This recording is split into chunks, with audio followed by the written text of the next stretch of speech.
Hi guys. So now that we've done the Automation Studio equivalent of the power circuit, we're going to now do the control of the power contactors to control our respective drives, right? So to start off, we're going to have to insert a power source, a three-phase power source. Or rather, okay, I think we can do that. So electrotechnical NEMA, then we're going to go to where it says power, and then we're going to look for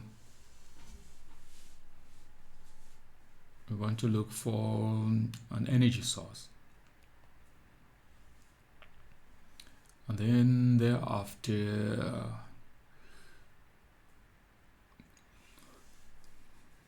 we're just going to pick on a single phase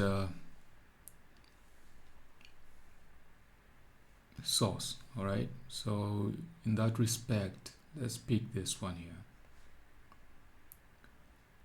And then of course, conveniently enough, the control for the coils is 120, and this is exactly 120. So what we need to do is perhaps just transform this, rotate right, and then transformation, flip horizontal, right, like so. Now transformation, flip vertical. Okay, maybe like this. I know it looks a little bit ridiculous, but the whole point is I wanted the phase to be on the left. Okay, anyway, it doesn't really matter much. It's just an energy source after all. So now that we have done this, we need to recreate the control circuit. We're going to start from the first page. Now in the first page, you notice that the first ladder rung, and going forward I may just refer to this as a network. Okay, so in this first network we have a trip switch. Now we don't really have trip switches, so we're going to use an emergency push button. Okay, so Library Explorer, then we're going to go to switches. Okay, switches, and then push button switch with break contact automatic return. We're going to use this one here. Okay, and then of course you notice that in this first rung, the only thing which is there is a coil, control coil, or rather a relay coil, right? So we need to insert a coil, a relay coil. So under relay coils, we just need a normal coil. Okay, let me zoom out a bit so that we see the scope of this. So let's move this farther to the right so that we see everything. Okay, like so. And then of course we'll move our switch, push button switch, to the left. Now the whole point is the neutral end will connect to one end of the coil. All right, then the phase end will have to connect to the other end of the switch. Okay, like this. And then of course thereafter we just connect the coil to the switch. Perhaps we need to move it down a bit, like so. Then having done this, we need to align the tags. So this right here is RF4. Okay, this will be RF4, not 1CR but RF4. And then we need to reconfirm the coil voltage, and of course it's 120, so we're good. And then thereafter we move on to the second rung. Now in this other second rung, you notice that there's reference to auxiliary contacts we haven't yet declared. Okay, so apart from that, we've already declared RF4, so RF4 is used in this position. Okay, RF4 is used in RF4 is used in this position. Okay, so I've got RF4 in this position. So what we need to do is create an auxiliary contact of RF4. Right? So we're going to create a group with a normally open contact. Okay, so normally open, and then if we so care about the voltage rating of this contact, it's making capacity of 120. Okay, I think it's fine. The voltage is okay, even though it's way above, and the power rating is fine, so we won't change anything here. Okay, so now that we've done this needs to come in this network, like right about here. Okay, it just need to come in that position. Okay, needs to be there. And maybe we don't really need to see this in its completeness, so maybe let me just move this a little bit to the right, like so.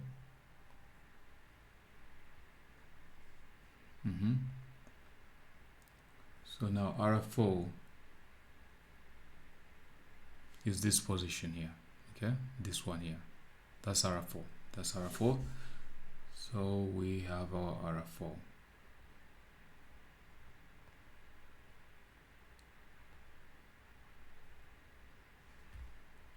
So let's see.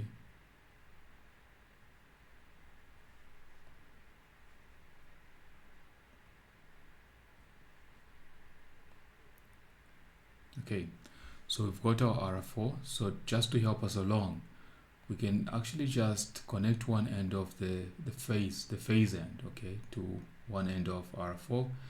Then the other end will go to R1. So meaning we need another coil, which we're going to designate as R1. Okay, so this one here becomes R1. Okay, so 2CR becomes R1. Then this is actually done.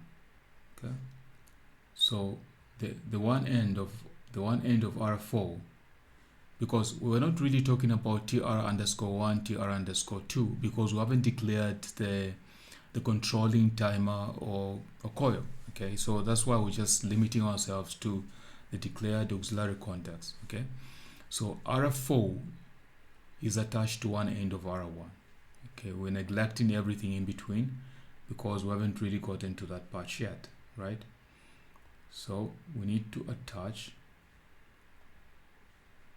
this end to one end of R1. Then R1 is connected to the neutral. Okay, so that does it like that, right? And then now you do realize that apart from TR1, TR2, we haven't declared this. Then there's RF4, which we've already taken care of, and there's RF5. Okay, this should be RF5. We haven't done this one.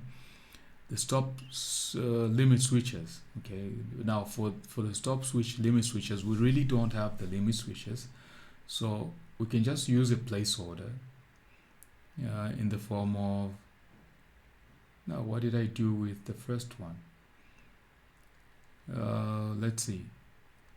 What I neglected to mention was we're not supposed to use a normal push button with make contact. We're supposed to use one which is like an emergency push button. Let's see. Is it under switches? Emergency switch. Emergency stop. Okay, so we need this one. Okay, this is the one we need, not the typical push button. Okay, we may need this elsewhere, but in this position this is the rightful one. Why? Because this latches, right?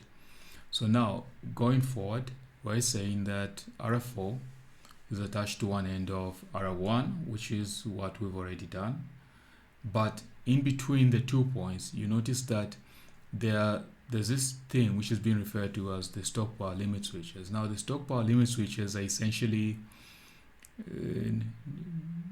not in our control at the moment, so we can use a placeholder for this, and for that we're going to use an emergency push button, right?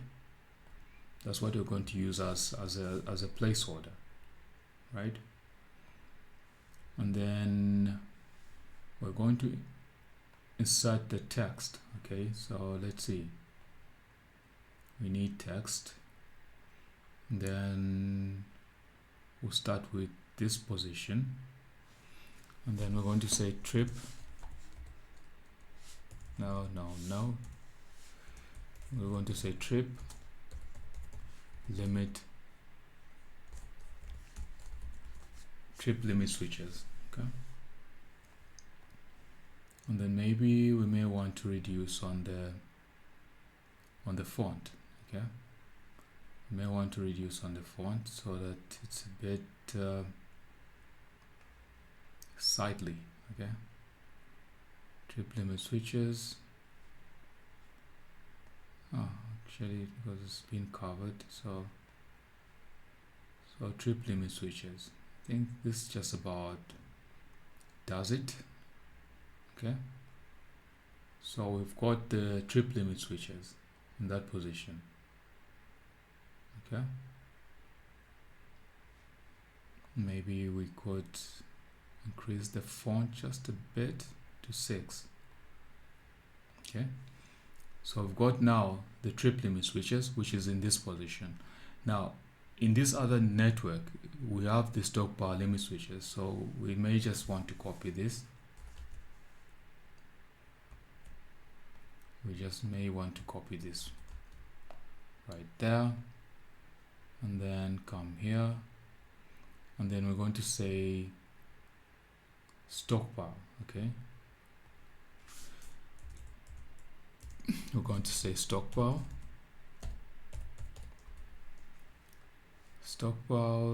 limit switches. Okay, then we may want to group these. Okay, Control G. Okay, the same thing maybe for this one here, as in Control G, so that they actually just become as a single group. And the only other thing going forward is that we need a stop push button. There are several of them, in the sense that you've got like stop push button 1, 2, and 3. And the reason why there are 3 is you have to realize that this is actually an actual schematic for a control system, for a real plant. So these stop switches are in different locations distributed around the plant, which is why you have several of them. So we're going to insert a stop push button, and just to keep it real, we're going to insert 3 of them. Okay, so stop button switch with break contact automatic return. We need this one here, and according to the schematic we need 3 copies of this. Okay, so we can create 3 copies like so, and then these 3 copies we can then insert in the schematic. Okay, we can then insert them like so, right? Come on, Control Z. Thought I was holding down the shift, or can I do it for multiple? Oh, apparently I can't do it for a lot of them, but I guess we can do it for one. So that's the first stop push button, the second one, and the third one. Okay, we could have just used one, but I'm just trying to align the schematic to what we actually have. Now again, perhaps we need to borrow this one.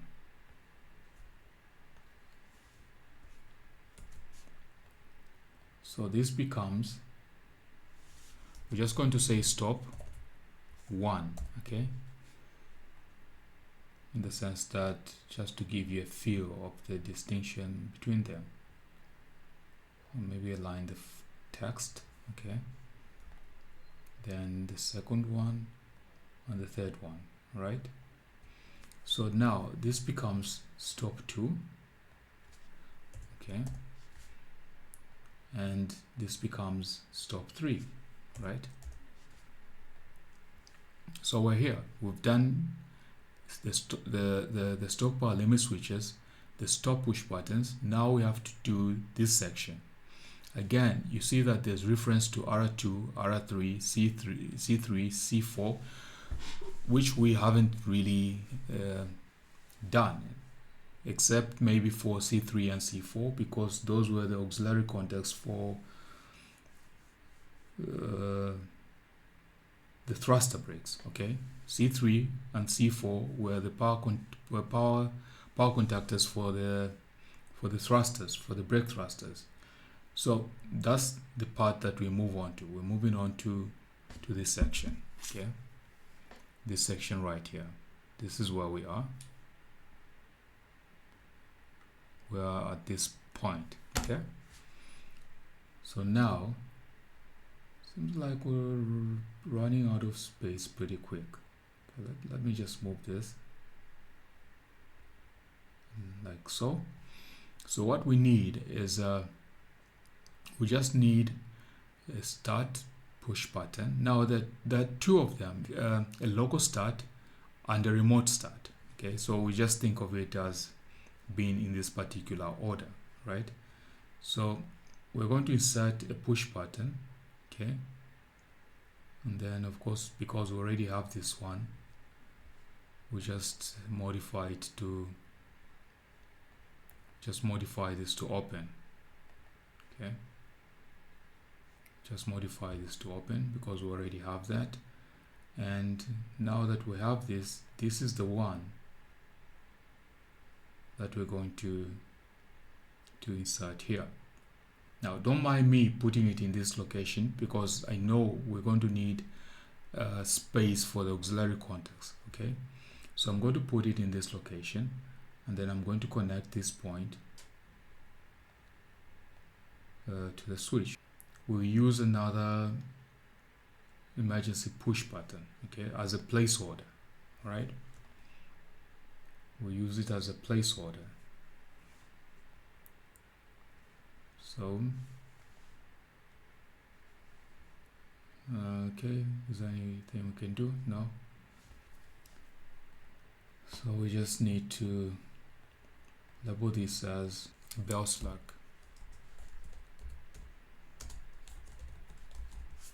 We need for this to be bell slug. So again, we group these and then we insert it in that position. Okay, yes please, that's exactly what I want to do. Or maybe let's, because it's already too highlighted, maybe let me just do this. Okay,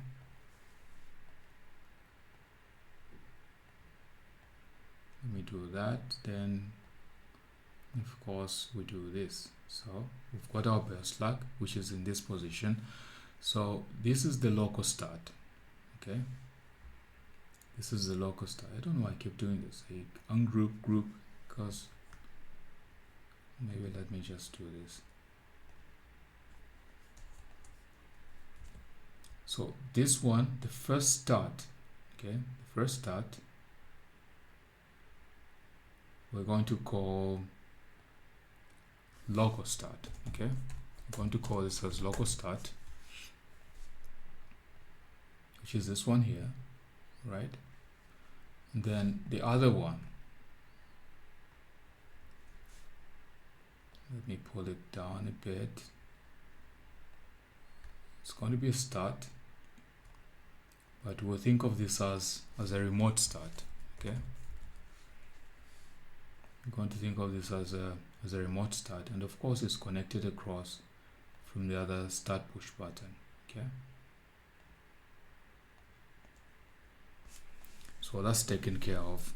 And now it would be of interest to now look at these, because we're already saying C3 and C4 were the power contactors for the thruster brakes. Okay, but we do know we had declared the auxiliary contacts for the thruster brakes, one of which these are supposed to be normally open. So C4, so from C4 we're just going to pick the one of these which is like normally open. Okay, so we're going to put it right there. That's C4.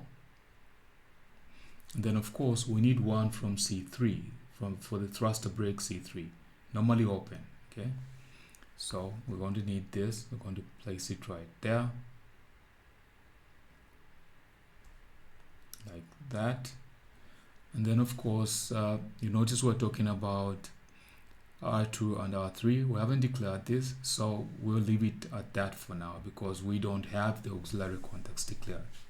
Okay, so moving forward to the next rung. Okay, I know we're leaving out some things, but it's like for a reason, like I've said. Okay, because we haven't made those declarations and it will be tedious for us to be moving back and forth because we're looking for contacts. Okay, so the better thing to do is we just deal with auxiliary contacts that we have and then work ourselves down the ladder rungs. Okay, so let's move on to the next rung.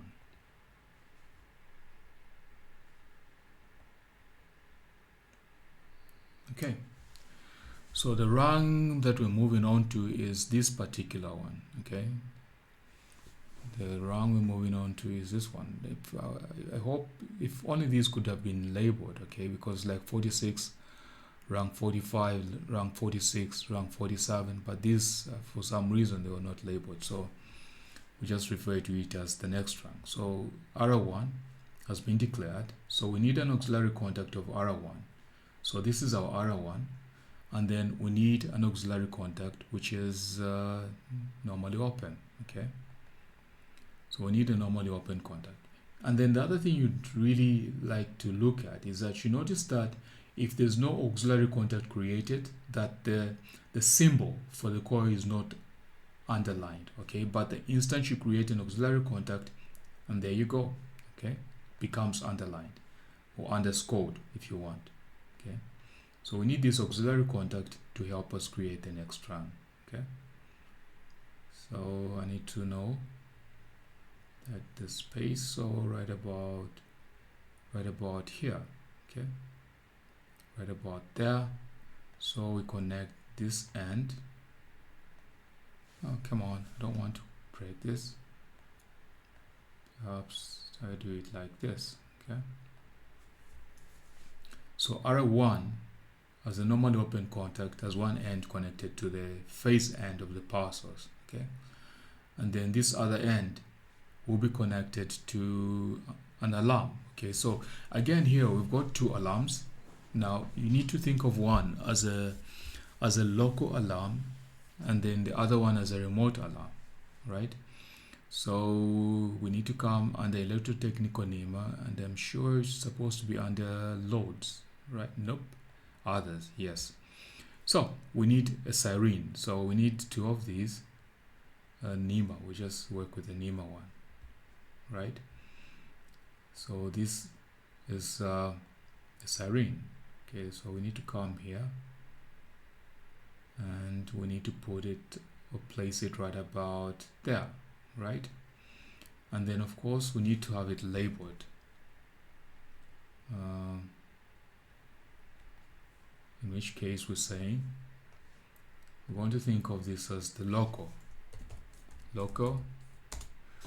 You can say a pre-start warning. Okay, pre-start warning alarm. Okay, local pre-start warning alarm. And then this is for this one, but we need two of these, so let's create a copy of this. And then of course this is going to be the remote. Okay, then this is going to be the remote.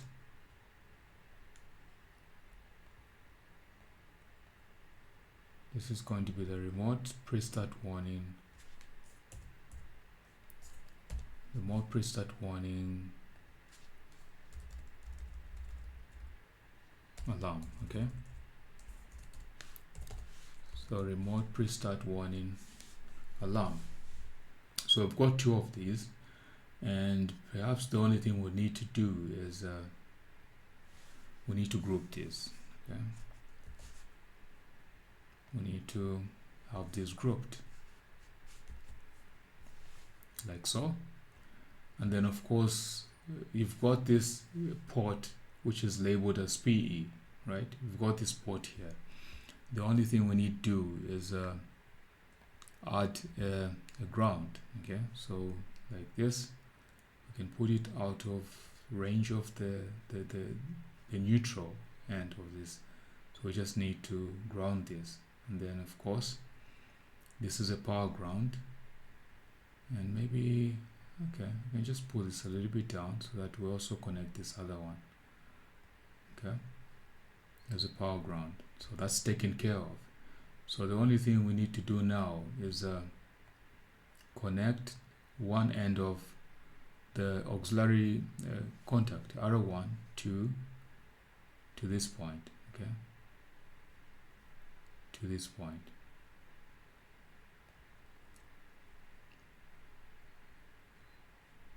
Like so. As it so turns out, we need to move this about an inch like that. Then the other end is connected to the neutral end of the power supply. Then of course this one here is connected across from the other pre-start warning. Okay,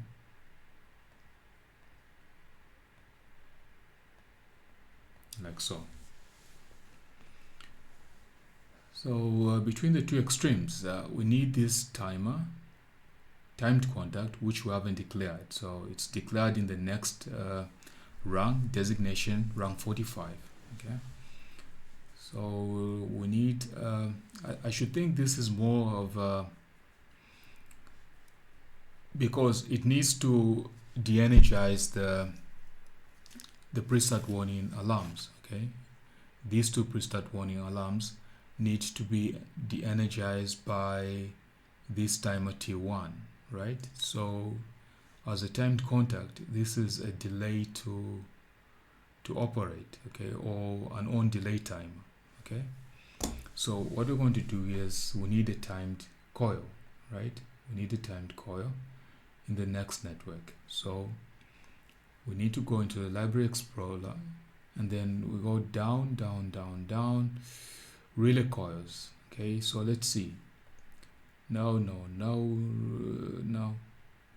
relay coil of slow releasing relay. No, relay coil of slow operating relay. Okay, that's like an on delay relay. Okay, what about this one? Relay coil of a slow operating, slow releasing relay. But we need this one, which is a relay coil of slow operating relay. This one here with an on delay effect. Okay, so this one now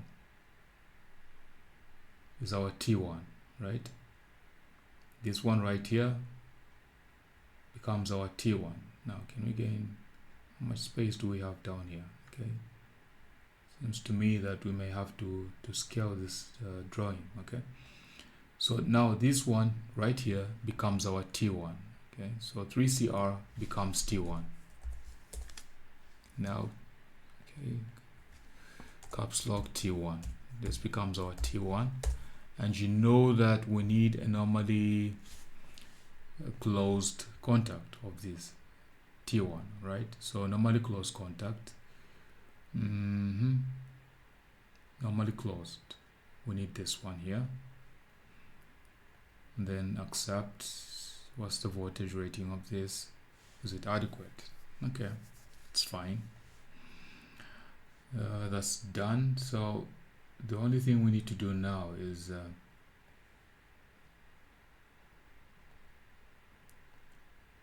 we need to insert this in the network that has to do with the pre-start warning sirens, which is this one, the rung just right above it, like so. So in this rung, you notice that we've now taken care of R1. We've taken care of the delay to open contact associated with T1, which is this one right here, and then to control the pre-start warning sirens, both the local pre-start warning alarm and the remote pre-start warning alarm. Okay, so that's taken care of. So the only thing we need to do now is I can't help myself. I just keep thinking I need to push this up a little bit. Okay, like so. Okay, so this coil needs to be connected at one end to the neutral end of the power source. Okay, like so. Needs to be connected to one end of the power source, and then the other end, of course, is controlled through an auxiliary contact of R1, okay, which is normally open. So we need to go back to R1, right? We need to go back to R1 and create another auxiliary contact which is normally open. We need a normally open auxiliary contact, and this is the one which is going to help control the timer T1. Okay, now for alignment's sake we can align it to this one here. Okay, so align vertical, align middle maybe. Okay, and then of course we're saying one end of this is connected to the phase end of the power supply, of the control voltage rather, then the other end is connected to the coil, okay, of this timed to operate coil. Okay, so we've taken care of this run, and we've taken care of this run, okay, which is controlled via R1. Okay, so R1 controlling T1. Okay, R1 controlling T1. So we're there, and then thereafter we're talking about T5.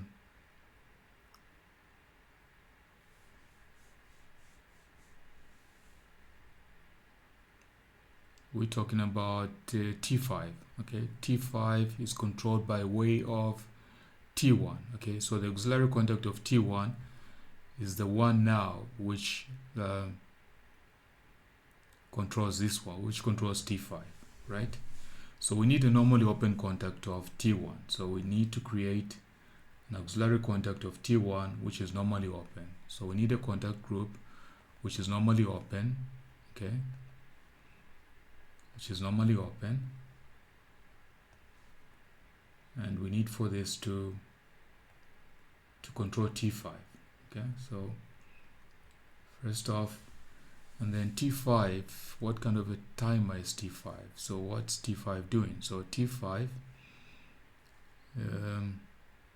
is used where? So let's see if T5 closes. Okay, so let's see T5.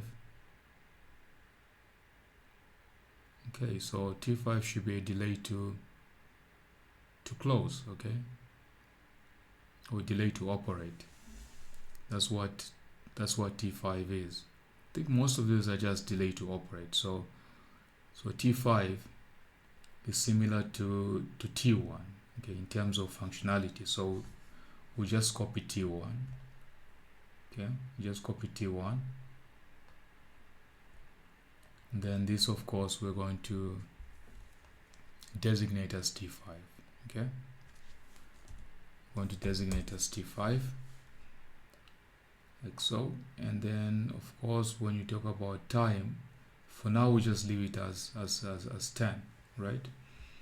We just leave it as 10. Like I said, we put the correct times later on, but for now we just leave this as 10. And then T5, one end of which we're going to connect to the neutral end of the control voltage. Okay, then the other end of T5 is controlled by way of T1, right? This auxiliary contact. Okay, so we can just maybe do this. Okay, we align this with the first contact above it.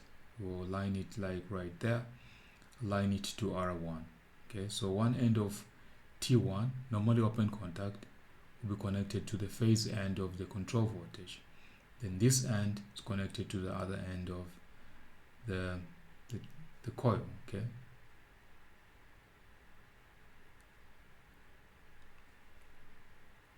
why am I not able to do this? So let's see. Okay, it's connected to one end of this. Then we may need to push this contact up a bit, like so. Okay, so what we're saying is T1, which is this normally open contact, is the one which controls T5. Okay, and then the auxiliary contact of T5 is the one which controls T3, and we make the assumption that T3 is also a delay to operate, so we just make a copy of this same coil, and then we'll think of this as T3, right? Think of this as T3, and then T3 is being controlled by the normally open contact of T5. So T5 we need to give us a normally open contact. Okay, so we need a contact group which is normally open. Okay, like so. So again, it's the same process. One end of this coil is going to be connected to the neutral end of the control voltage, and then of course let's connect this, and then what we're going to do is we're just going to say align the two, this one and this contact here. Okay, and then we're just going to say align middle. Okay, so that it does the work for us. Okay, like so. Then connect this other end to the phase end of the control voltage. Okay, so we've taken care of this part. So the normally open contact of T5 is the one which is controlling T3, which is T3, right? Now let's zoom out a bit because I'm thinking we're running out of space pretty fast. So what we'll do is document properties. Okay, then we need to come all the way down where it says component and drawing scale. We will need this to be 50% is a quarter of this. Okay, let's work with 50% and see what we get, right? So this is how where we've gotten more space. Okay, this is how we've gotten more space.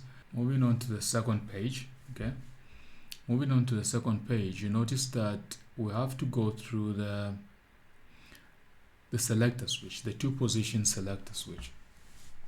All right, so where do we put our second page? Of course, to move on to the second page, we just need the, I'm just trying to separate it according to the pages, so that we simplify things for ourselves. Okay, so let's copy the power source, and then let's go down,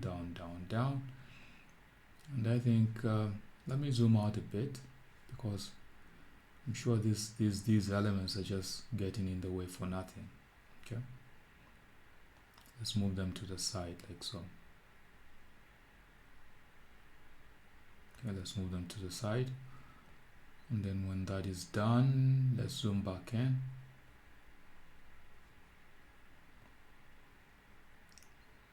Okay, like so.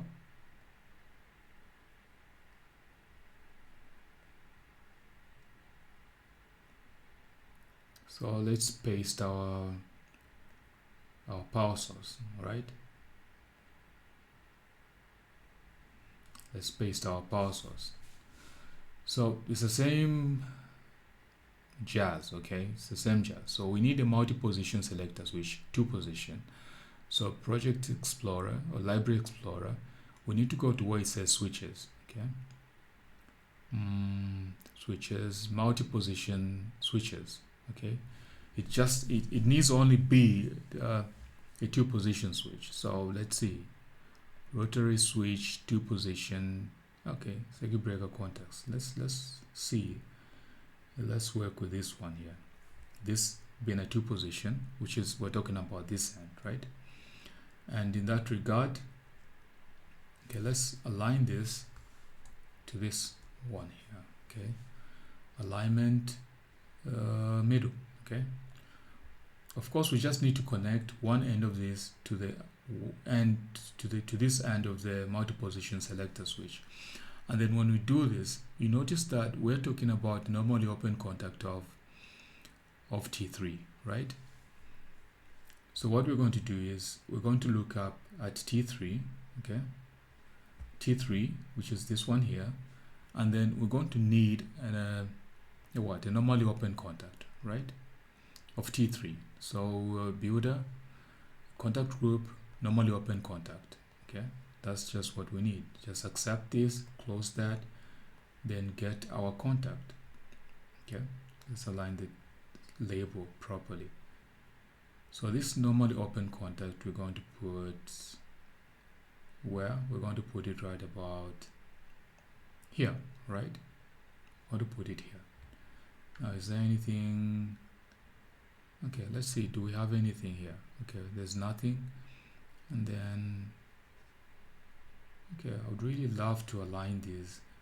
So,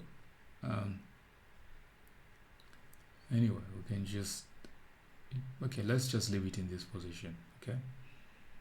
Let's just leave it in this position. So that's T3, which is right here. Now, you notice we're talking about earth leakage. Designation 3. This should be for the thruster brake. Okay, we already had these normally open and normally closed contact. So we just need to look for E3, E4/L3. Okay, we already had this. So we need the earth leakage. And what we need is this one here, okay? We need this one, okay?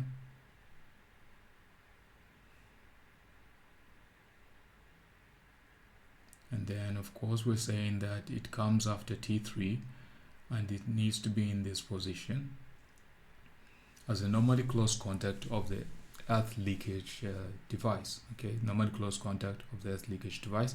And thereafter, we need also the overload, right? We need for the overload. So overload for this one is this one here, O4/L3. So let's just maybe cut it so that we move things along a little bit faster, right? Like this one here, okay?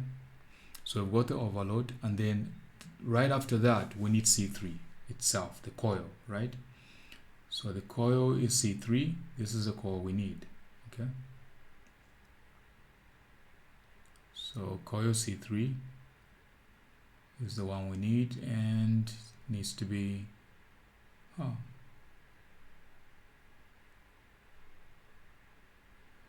I believe we've made a very huge error in judgment, okay? So let's see. C3.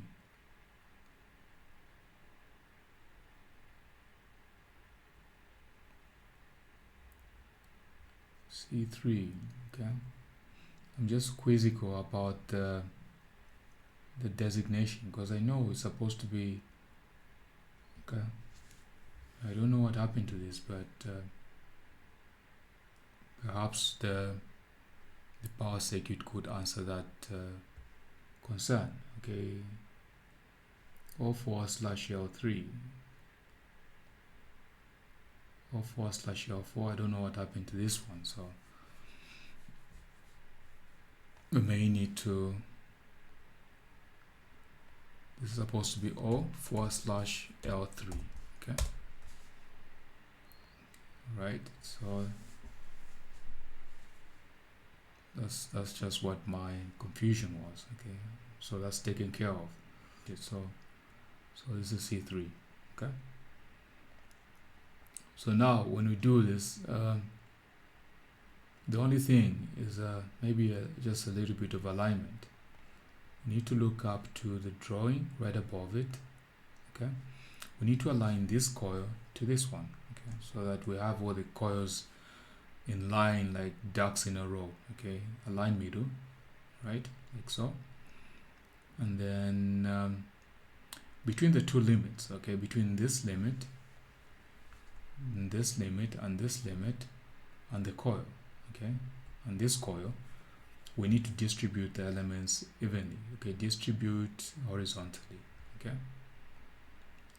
And then maybe alignment bottom, okay, bottom aligned, so that they're going to be aligned. Okay, might be. So the only thing we need now is just to connect the elements together. Okay, we need to just only connect them. So it's same. I need to move this up a little bit, and then connect this one to this point, like so.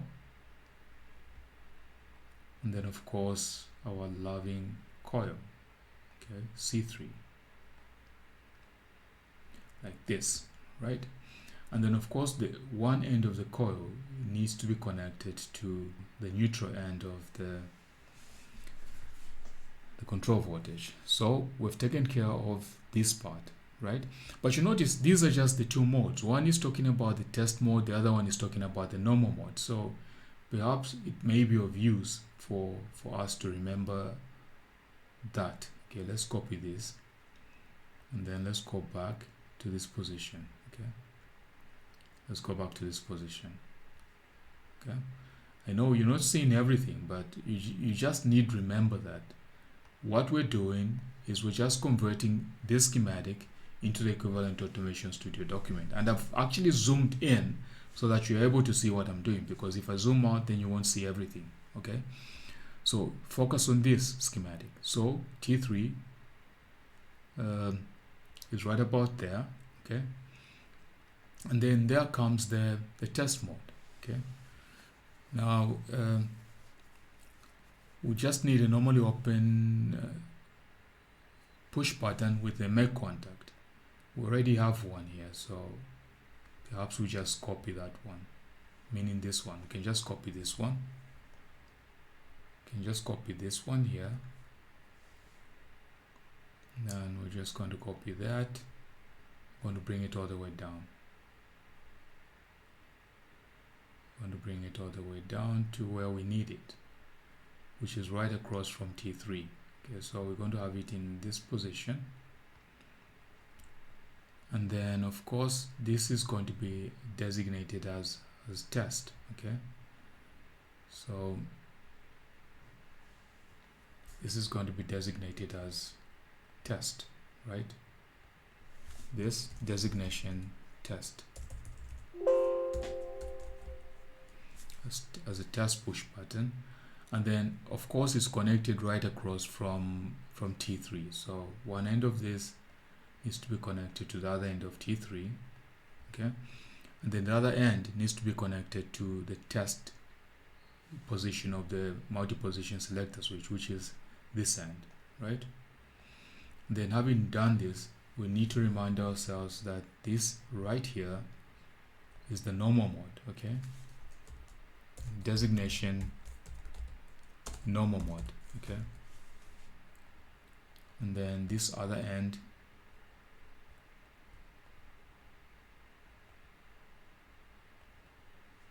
no, I don't want to open that. This right here being the test mode. Okay, so essentially what this means is this position of the multi-position selector switch is the test position, or rather the normal position. Then this other position is the test position.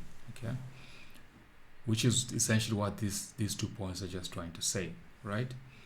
So we've configured network, I should think this is like network 48 and partially 49. Okay, so we've done this one. And then of course at the farthest end, okay, don't need to worry about this because we know that C3 is a thruster brake 1. Okay, so perhaps we could copy this and then come on. And then of course we designate C3 as a thruster brake 1 contactor. Okay, so we need this one here, and then we're going to say thruster brake 1 contactor. Contactor, right, like thruster brake 1 contactor. So that's C3 thruster brake 1 contactor. And remember we designated this one as a 120 volt coil. Okay, so that's done. Then moving on to the next network, okay, which is network or rung 50, right? This rung 50 right here is essentially like the one above it. Okay, it's essentially like the one above it, except the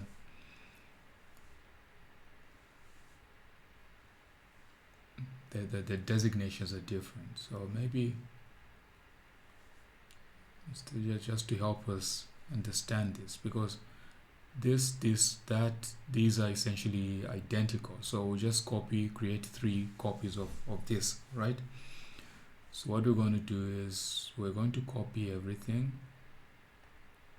from here on out. Okay, I want to copy everything up to there, and then copy.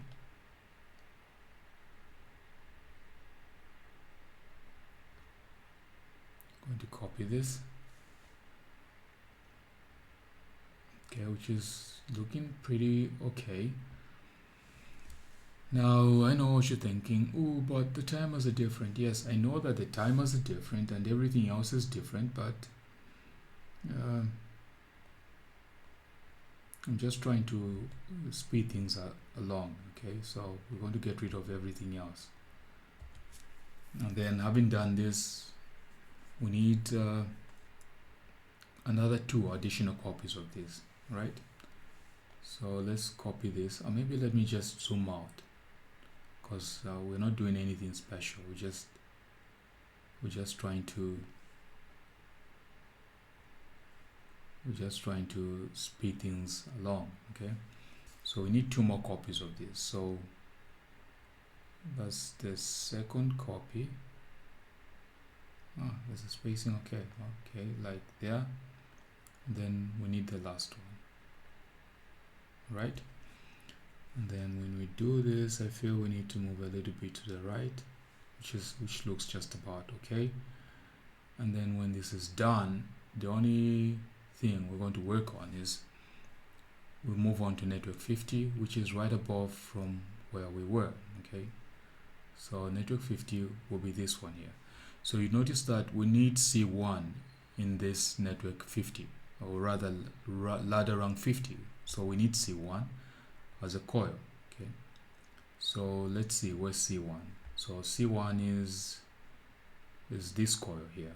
Okay, so we need it in this position, and then we need to connect one end of this to the neutral end of the control voltage, and then on this other end you notice that there's really nothing in between. Okay, there's just the timed contact, normally open from T5, right? So let's see where T5 is and if we can get a normally open contact, but I don't really think we've done T5. Okay, fine, this is T5. So T5 needs to give us a normally open contact. So T5 builder, we need a contact group which is normally open. Okay, normally open, we need to accept this, then close. Then we need this contact in that position we've just created. Okay,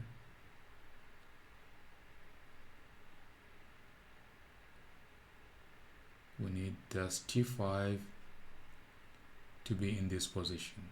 Okay, so that takes care of T5 in this position. So T5, and then of course, well, let me move this up a bit like so. Then let's copy Y. Let's edit. This is where we need to be. Let's see. Snap grid. No. We need to have more control over the position of this. Okay. Then we need the same thing for this other position. Right. And perhaps we just need to do this in advance so that we revert back to snap to grid. Okay, like so. So that's done. So let's move back to grid snapping. Okay, let's move back to grid snapping.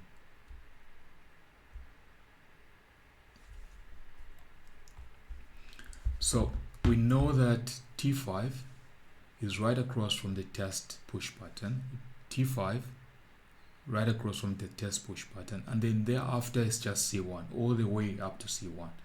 So we may need to adjust this, so we just delete this. I did this because I wanted things to move along a little bit faster, okay, like so. So that takes care of network or ladder rank 50. Okay, then on this other end, it's just that this position right here, okay, this position, which is why maybe we need to move this a little bit to the right, okay, because of what we need to do next. And then the same thing goes for this one here, okay.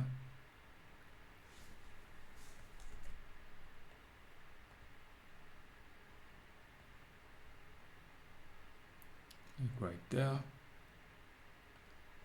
line it there, okay. So let me just do this in advance, okay. Do this to this other one. And the reason why I've done this, ladies and gentlemen, is because I need for this point to be common, okay.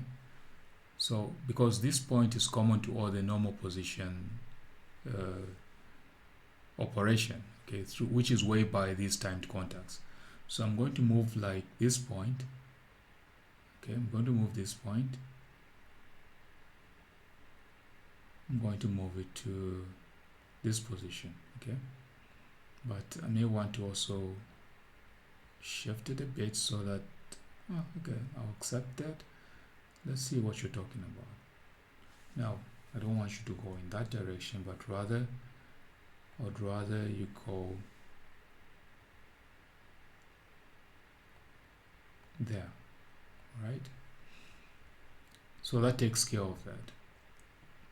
And then of course we can just loop these, Control Z. You can just loop this to, okay, I know. Can just do that, right? So this is the normal position, okay? So because we already have done the network 50, we've already done network 50.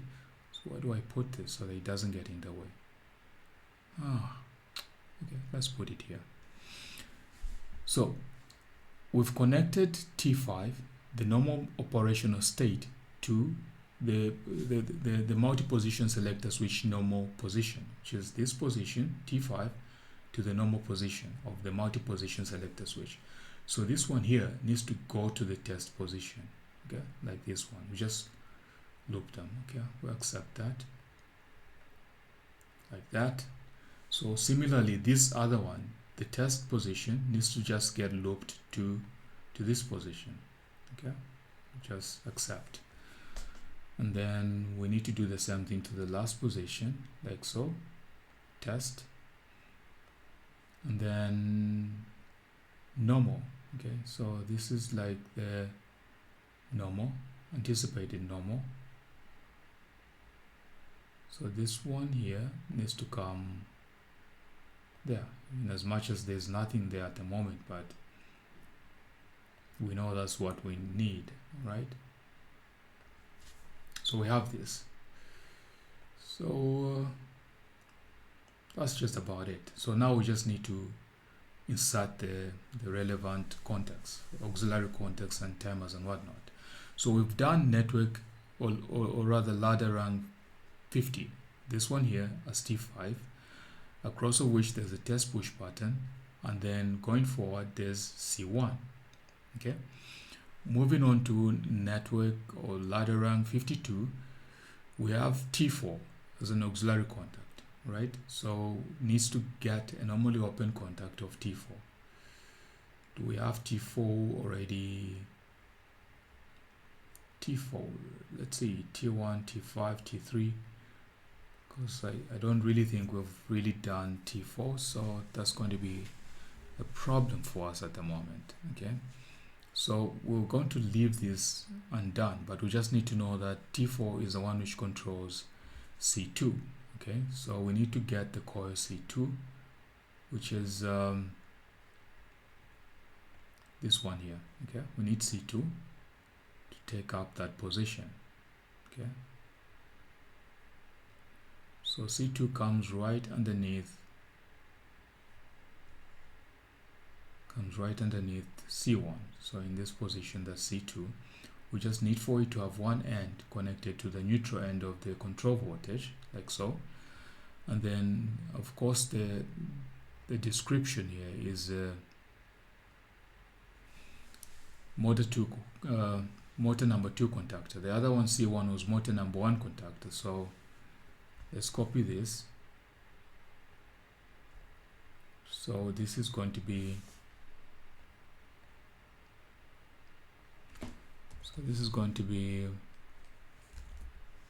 motor number 1 contactor.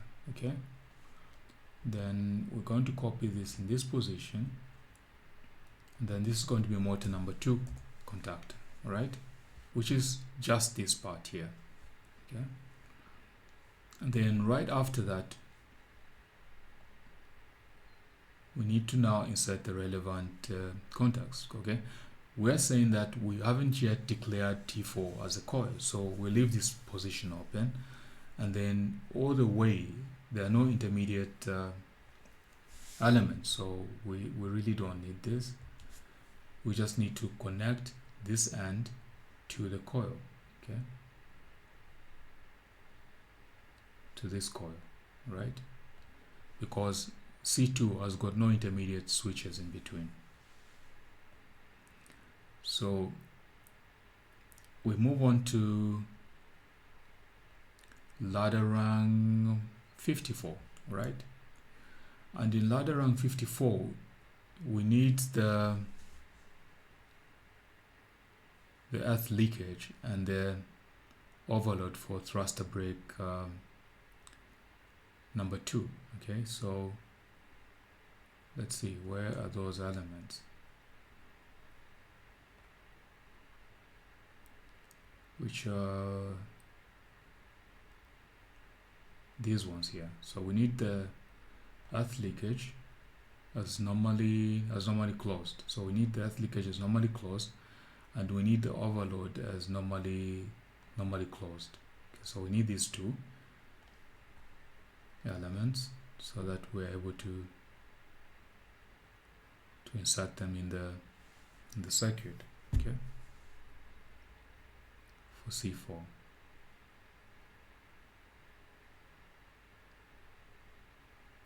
Okay, and then of course we need the coil itself.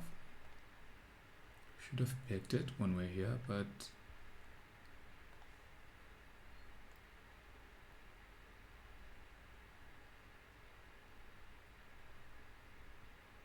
we need C4 to be in this position. Okay, one end of C4 is connected to the neutral end of the control voltage as expected, and then maybe just to help things along, let's do this. And then of course we know that we're just supposed to insert these elements in between the timed contact for T3 and the coil C4. Okay, so we may want to have this inserted. Okay, so we insert this in here. Okay, yes please, and then we want to insert this one in this position. Okay, now I would like for these two to be aligned. Okay, so alignment middle.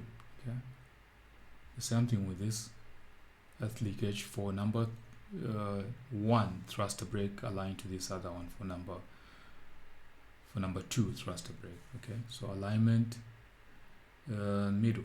Okay, so that these are actually aligned. So the only thing we need to take care of is this point, the auxiliary contact for this timed contact T3. Okay, we've already declared T3, so we just need to go get the auxiliary contact. So this is T3, and we need a normally open contact. So we create a group, and then we need a normally open contact. And then accept this, close. And then let's go to the position, the working position. Okay, T3 is like right there, which is done. Okay, so now we have T3 connected across from the test push button. Okay, so T3 connected across from the test push button, and then we have the auxiliary contact for the earth leakage device, and then the auxiliary contact for the overload device, and then the coil C4, right, which is this one here, and the descriptive is thruster brake 2 contactor. Okay, so with thruster brake 1.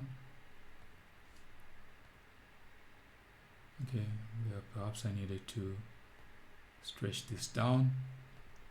Then we need to copy this, and then this is thruster brake 2. Okay, that's thruster brake 2 contactor. Okay, so that's done. So for completeness, you just need to remember that we need an auxiliary contact of timer T4. Okay, and then we need to move on to the next schematic, right? You notice that now we need T4, right? T4 has not been declared, so T4 is controlled by an auxiliary contact of C1. Okay, so let's see, C1 auxiliary contact of C1, which is normally open. We already created these auxiliary contacts, if you remember. Okay, so we did create this.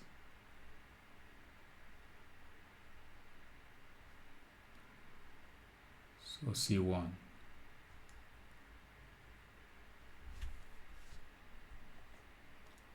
So we need to put it right about here, right? And then one end of that is going to control T4. Okay, so these are just basically on delay timers. Okay, these are on delay timers. So we just create a copy of this, and then just going to zoom out a bit so that we go to that expected position as efficiently as possible. Okay, so it comes in that position, and then this now becomes T4, right? This becomes T4. 6ER becomes T4. Okay, now T4, I believe T4 owes us an auxiliary contact. Okay, T4 owes us an auxiliary contact for C2. So first things first, we're going to get our normally open contact. Okay, we want to get that contact, and then of course we're going to complete that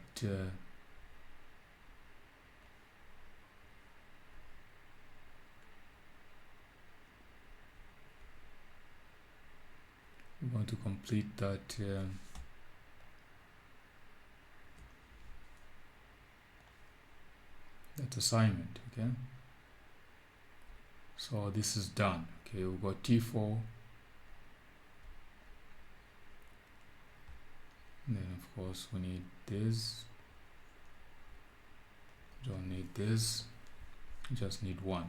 Okay, so we've completed everything to do with the power contactors for the thruster brakes, the main drives. Okay, so you notice that C1 is the one which is controlling T4. All right, T1 is C1 is controlling T4. So one end of the phase end of the control voltage we're going to have connected to C1. Then the other end of C1 we're going to connect to one end of T4, right? And then I'm thinking we need to maybe create enough space for ourselves. Okay, then this other end will connect to the neutral end of the power supply of the control voltage if you want it. Okay, that's done.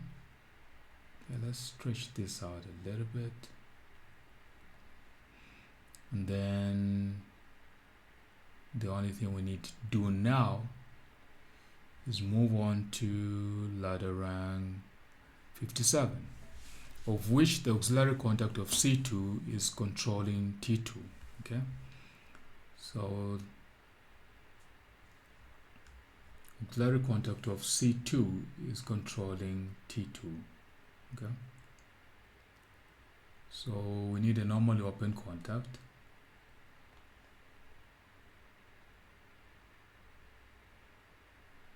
And we're saying this C2 is having to control T2. Okay, so on delay effect we just copy this same coil and declare this as T2. Okay, we declare this as T2, and then of course we just need to have these connected, one end to the neutral end of the control voltage supply or source, right? Then the other end is connected, we're going to have to connect to the normally open auxiliary contact of C1, of which the other end is connected to the phase end of the control voltage, like so. But having done this, you also notice that we're talking about belt 1 limit switch and, or rather break 1 limit switch and break 2 limit switch. Okay, break 1 limit switch and break 2 limit switch. So this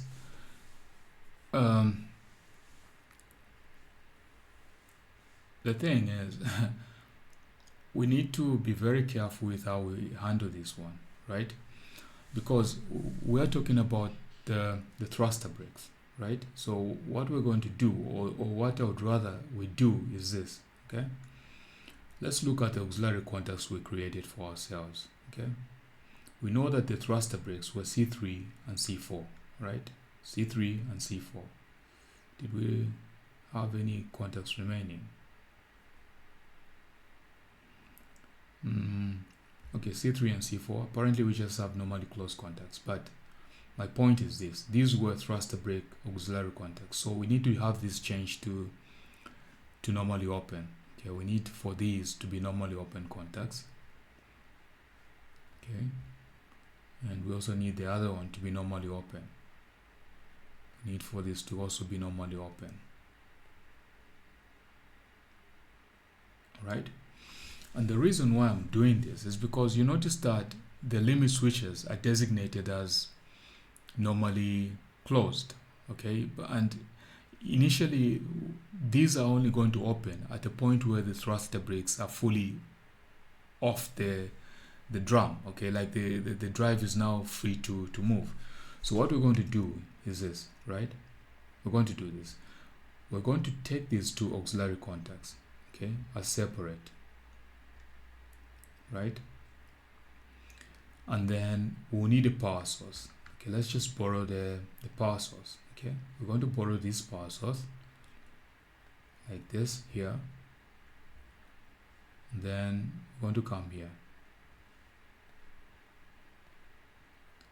We're going to paste this right about there as a power source, then transformation,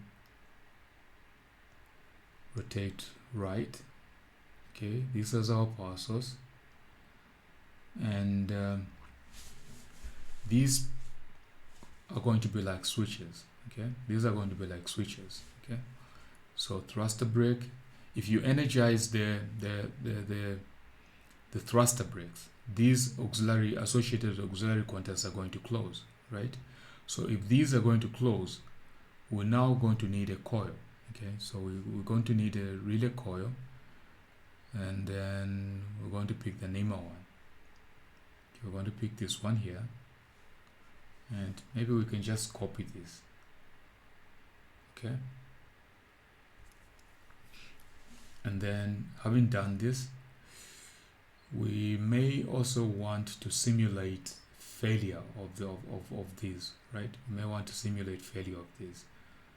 So what we're going to do is want to move them down, and then we need a okay, I mean, these are essentially self-sealing. This remains closed.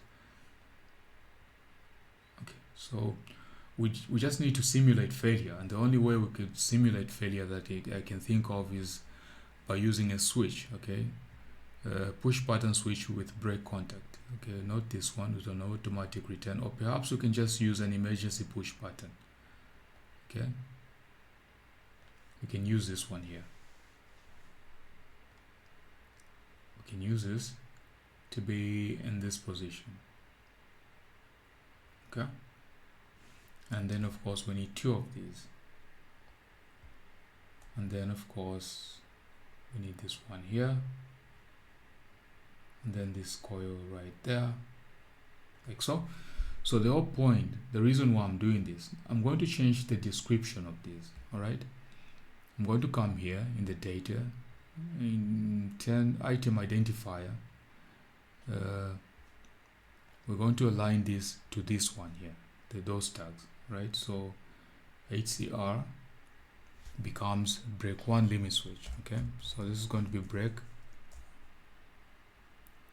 underscore 1 underscore limit, no, limit underscore switch. So come on, it must be very sleepy now. Okay, brake 1 limit switch.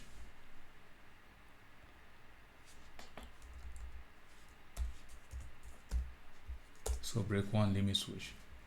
So if this is brake 1 limit switch, I'm going to copy this whole description, Control O, Control C, and then I'm going to need to change this other one also. Okay, 9CR becomes brake 2 limit switch. Okay, this becomes brake 2 limit switch. Okay, so now this is done, right? We've done this. Brake 1 limit switch, brake 2 limit switch, and the whole point now is we're going to connect these up like so. Then we're going to do it like so.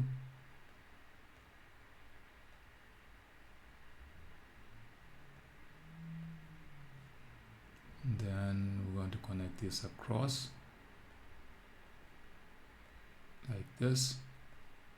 And we're going to connect this across like this. Okay, and then we're going to create normally closed contacts, auxiliary contacts of these relay coils. Okay, so build a contact group normally closed. Okay, like so, and then of course we need to do the same thing with this other one. So contact group normally closed. Okay, so contact group normally closed. Okay, that's done. So we need these two contacts, like brake 2 limit switch and brake 1 limit switch.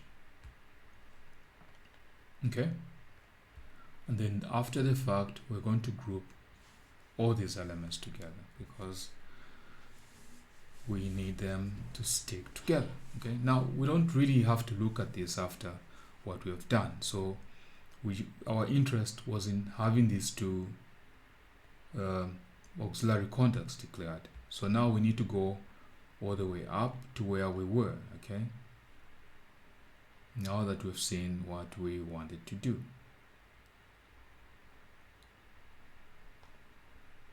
Okay, let me move in this direction. Okay, so this is where we were. Okay, so what's going to happen now is that C2 is right here. We've already taken care of that. And then break 1 limit switch needs to be connected right across from break 2 limit switch. So we need to insert this in this position. And then right across from it, we need this one here. Okay. And then, of course, seeing as how there's nothing anywhere else, we can just do this. And then we just need to do that. All right.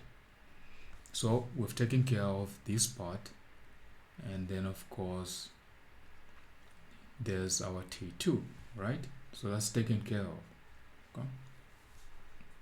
Now, in case you're not really catching on, the only thing I'm trying to say, or the only thing I'm trying to tell you is the thruster brakes will be energized at some point. Okay, so if the thruster brakes are energized to lift, okay, so energize the thruster brakes to lift, at that point C3 and C4 as auxiliary contact of the power contactors for the thruster brakes being normally open are going to close. Okay, at that point these relay coils are going to be energized, and the reason why I've inserted these emergency push patterns is if we wanted to simulate failure of those limit switches, we can just come and actuate this part. Okay, that's the whole thing about this. So that takes care of this. And going on to network 58 or ladder rank 58, we only need, what do we need? A thermistor.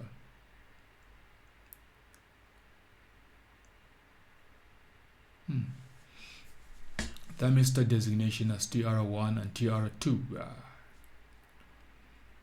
Now there are no controlling.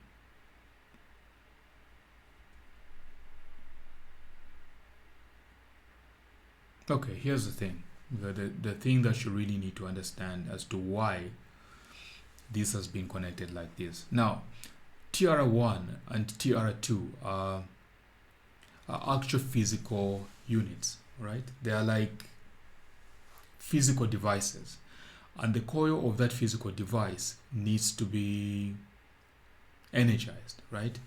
It needs to be energized. When the coil is energized, the unit also has inputs for the temperature sensor, which is connected to that physical device.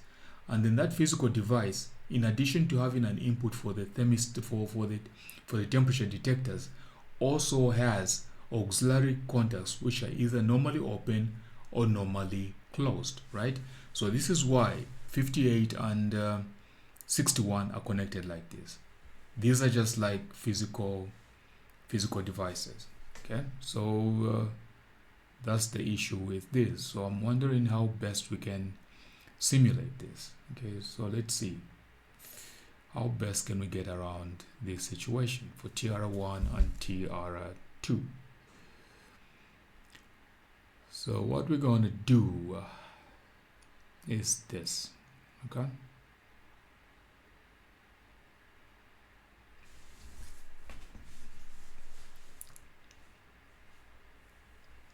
what we're going to do is this.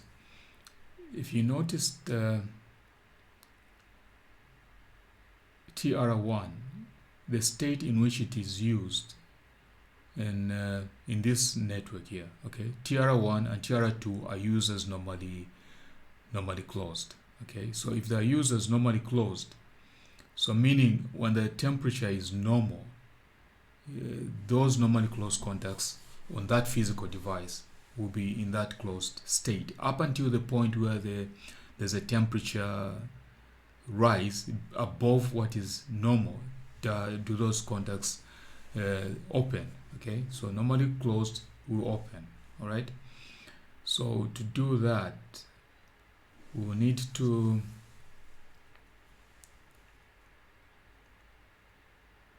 simulate this. Okay, we need to simulate this. So what we're going to do is we're going to think of I'm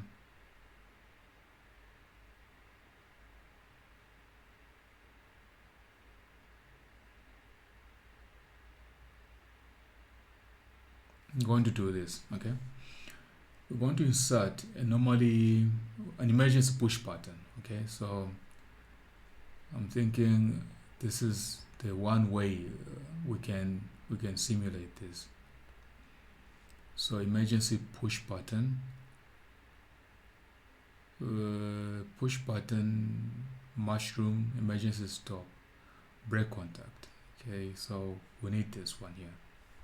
Okay, and the reason why I'm picking on this, let's see, can I pick something which is normally open and still maintain the latch-in effect? Okay, that's just what I'm trying to get at. So let's okay, so if I'm going to actuate this, it closes, right?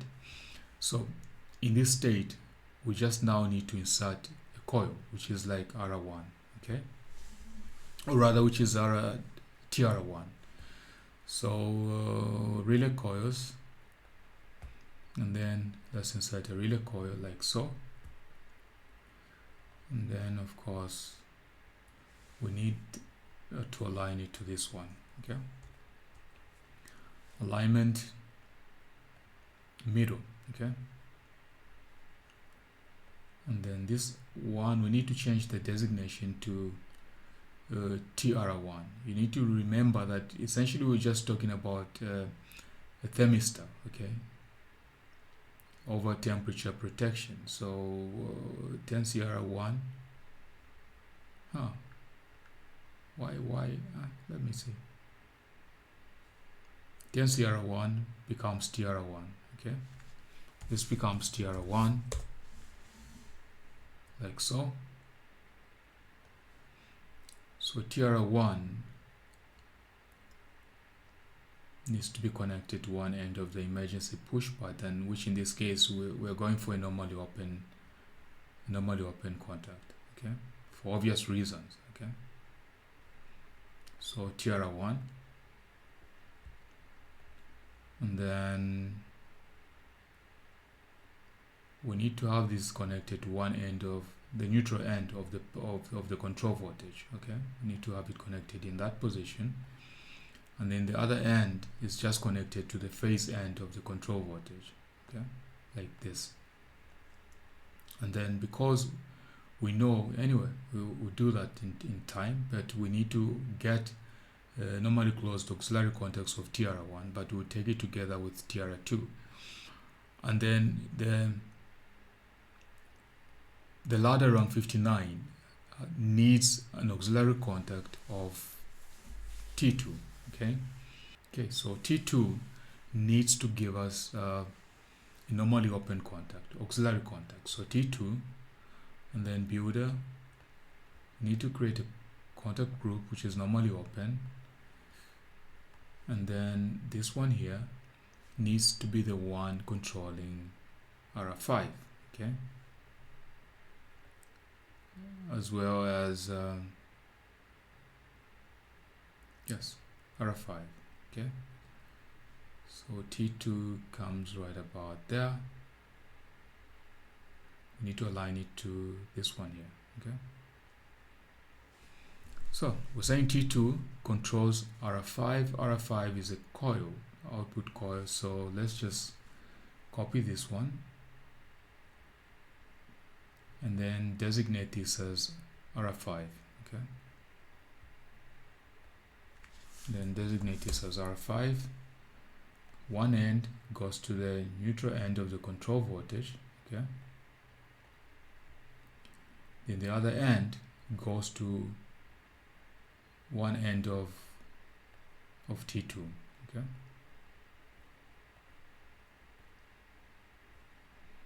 then of course the other end of T2 as an auxiliary contact is connected to the phase end of the control voltage. Okay, So T2 controls R5 like so. Okay, then across from T2 we need a cell-in contact for R5. Okay, so R5 needs to give us a normally open auxiliary contact. Okay, so we need a contact group which is normally open, and then it needs to be across from T2. Okay, like right there, and then this is R5, which is this point here. Okay, that's the one we're talking about. This is R5, and then we need to have it connected across from T2. Okay, like so. Then of course we need a fault reset. Okay, apparently we need to reset this. Okay, let's see.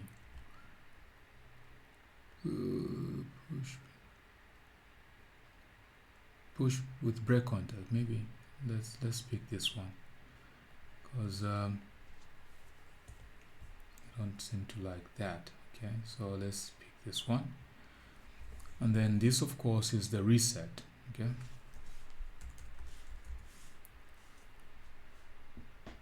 that's the reset.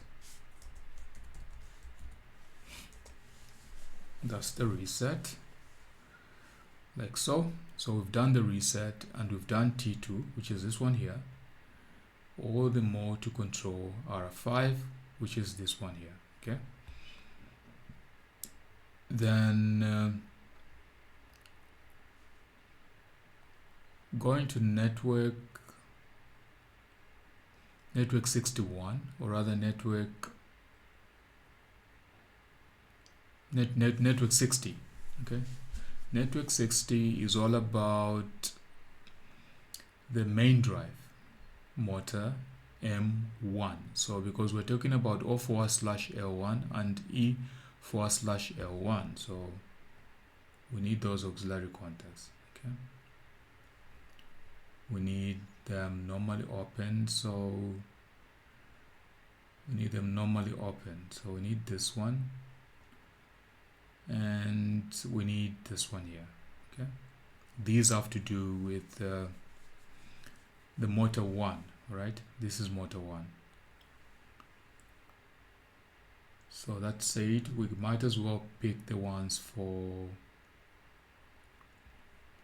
motor 2, which is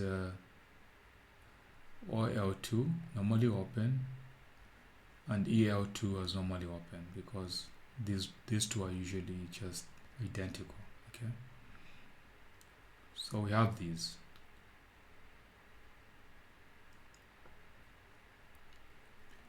So to do network 60, we just need to have O/L1 across from E/L1. So these two need to be exactly like so. We need to maybe just align them to these elements above, and then we're saying that they need to be connected across from here.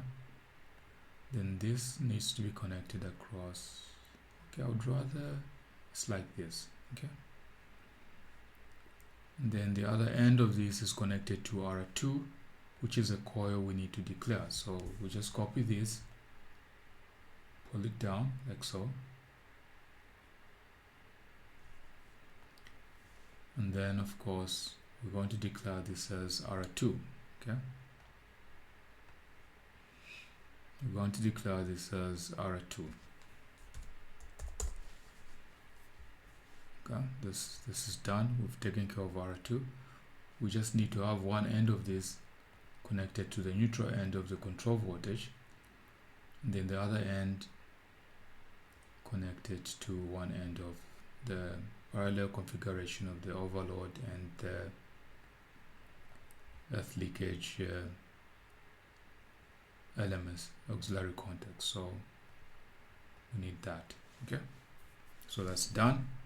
So these are like normally open, and then it's exactly the same configuration, but remember we also dealt with TR1, so now we're talking about TR2, because we've already done that one, the easiest thing we can do is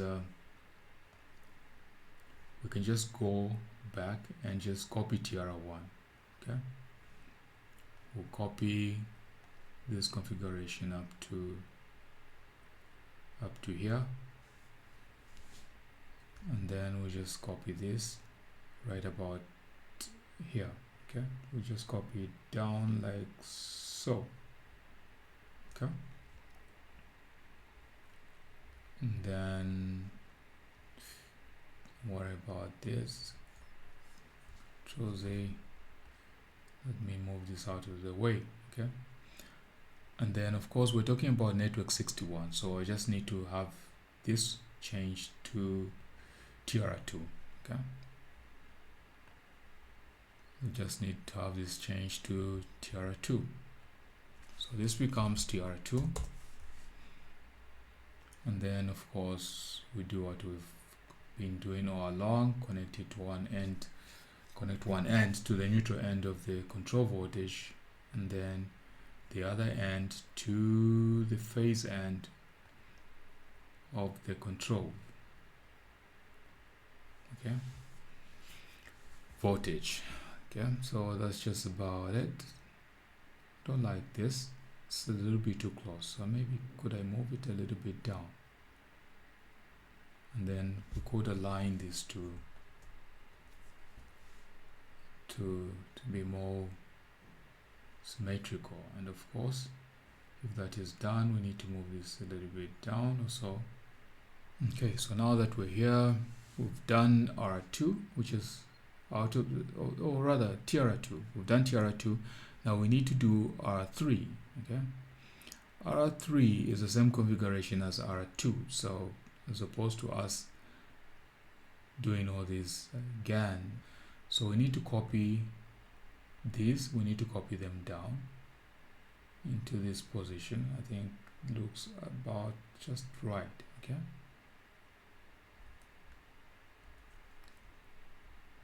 so let's see. Okay, so we just need to get rid of the context because we need to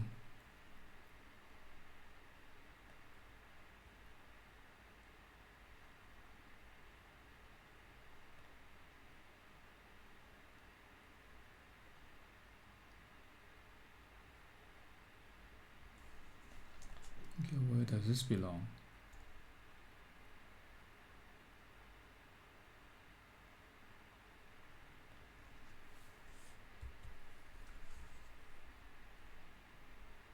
Okay, so what do? We're doing network or ladder rank 62. We need the overload and the earth leakage auxiliary contacts as they relate to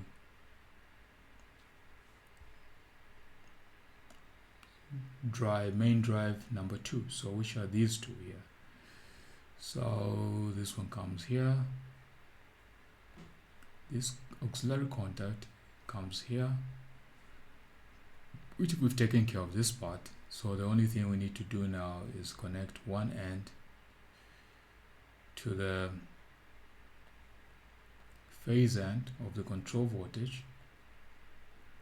Perhaps we need to push this out a little bit. And then the other end needs to be connected to the neutral end of the control voltage. Okay. No, I don't want to do that. And I need to get rid of this here.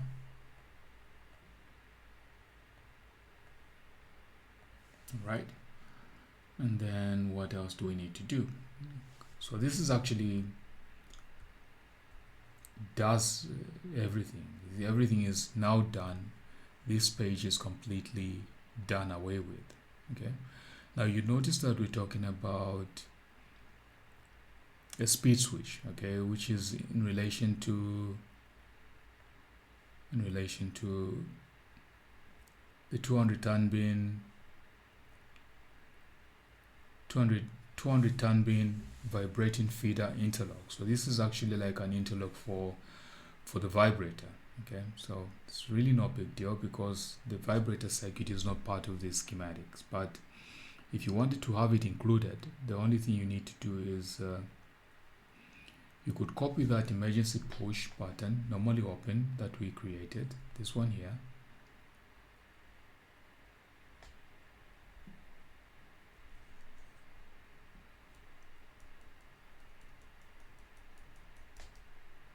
and just copy it right about in this position.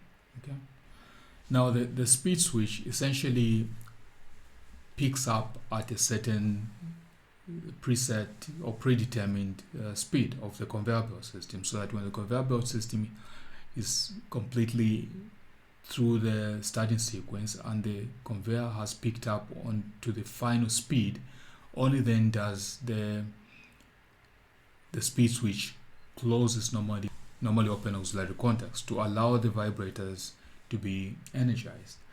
So I don't know how we could simulate this, okay? But what I'm thinking is, for our case, because we don't really have the speed switch, okay? So because we don't have the speed switch, in this case, what we're going to do is we're going to do this, okay? We're going to get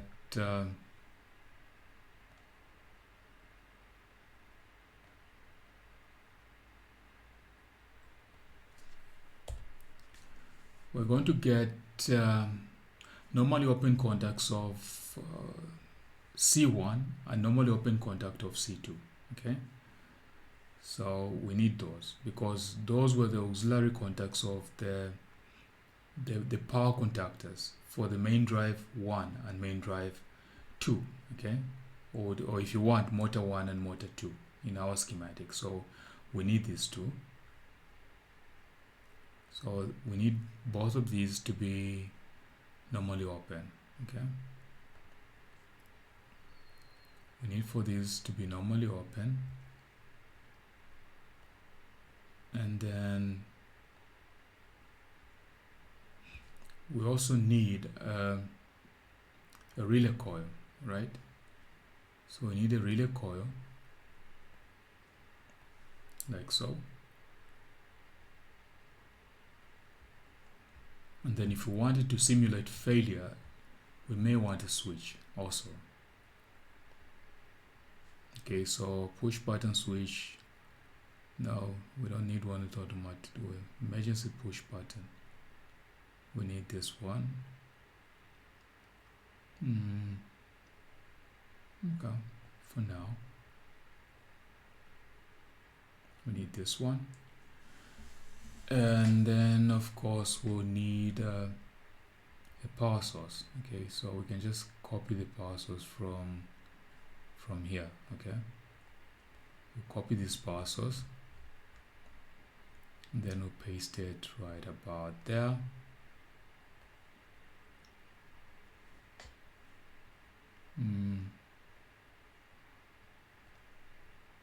Anyway, it wouldn't really matter much.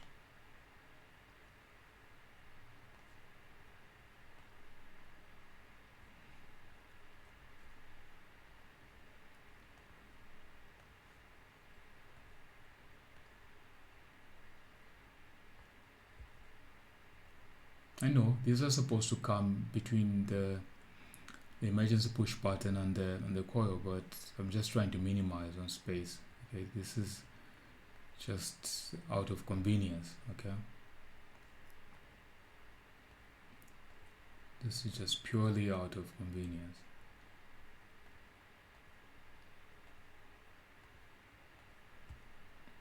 And then of course this we can designate as a speed switch. Okay,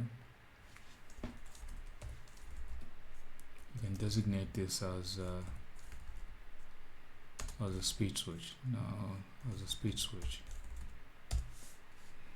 And then when we do that, we'll need a normally open auxiliary contact. Okay, you need a normally open auxiliary contact.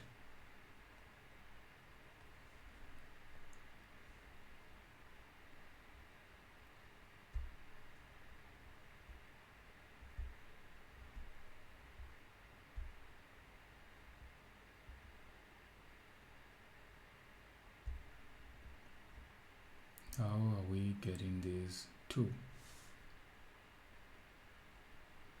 Where does this come from? Okay, let's see. Control Z.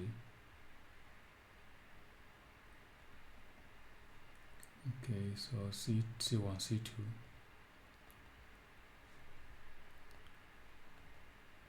So if I say normally open auxiliary contact.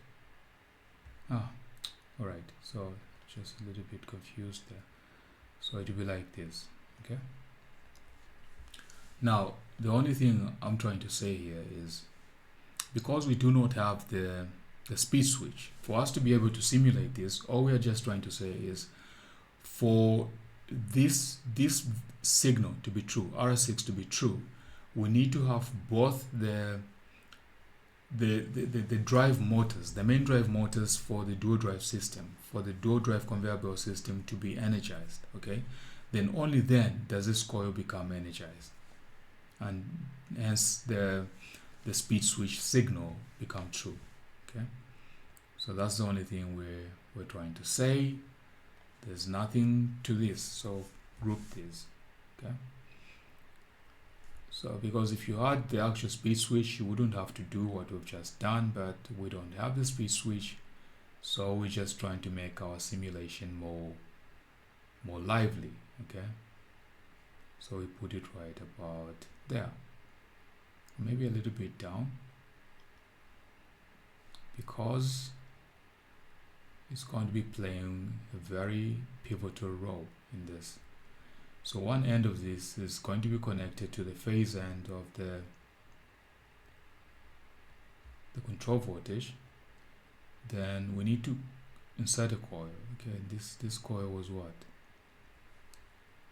Across this, then this needs to be TR2, then this needs to be R3. Okay, this needs to be R3. Then of course we need to copy this.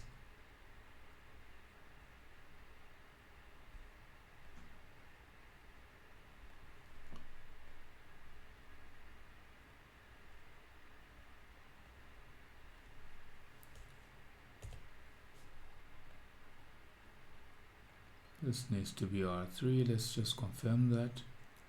Okay, then this coil needs to be R6. Okay, this needs to be R6, like so. Connect one end to the neutral end of the control voltage, and then we need to move this down, all the way down, because we need to connect one end of this to our just configured speed switch. Okay, so now we have our speed switch in that position. Okay, we have our speed switch in this position controlling R6. Okay, R3 is taken care of. Then we have the R6, which is pretty much what we just needed to get done. Okay, now in this schematic, which is apparently the last one we need to have configured, this is purely for indication purposes. Okay, so the first in rung 65 or ladder rung 65, because it's just purely connected across the phase end and the neutral end of the control voltage, is just showing that the power supply is on. Okay, that the power supply is on. So what we just need is an indicator lamp. Okay, so we need to come to others and then lamp. Okay, pick this NEMA lamp right here, and then having picked this, we may need to align it to that coil, this and this, alignment middle, And then of course we may need a ground. Okay, we need a ground, so we need to pick a ground. Then we need to connect the potential earth port to the ground, and then declare this as power ground. Okay, that's just what we need to do. And we're saying that this is actually just connected across the supply, right? It's actually just connected across the supply. So what do we do? Okay, so we go all the way to right about here. Okay, and then we need to connect it to that point. Okay, I know it doesn't really look nice, but that's just what it is. And then the green, it says it's supposed to be green when the supply is on, but first we need to also copy some labels. Okay, we need to copy some labels somewhere. Okay, so we need to copy some of these labels.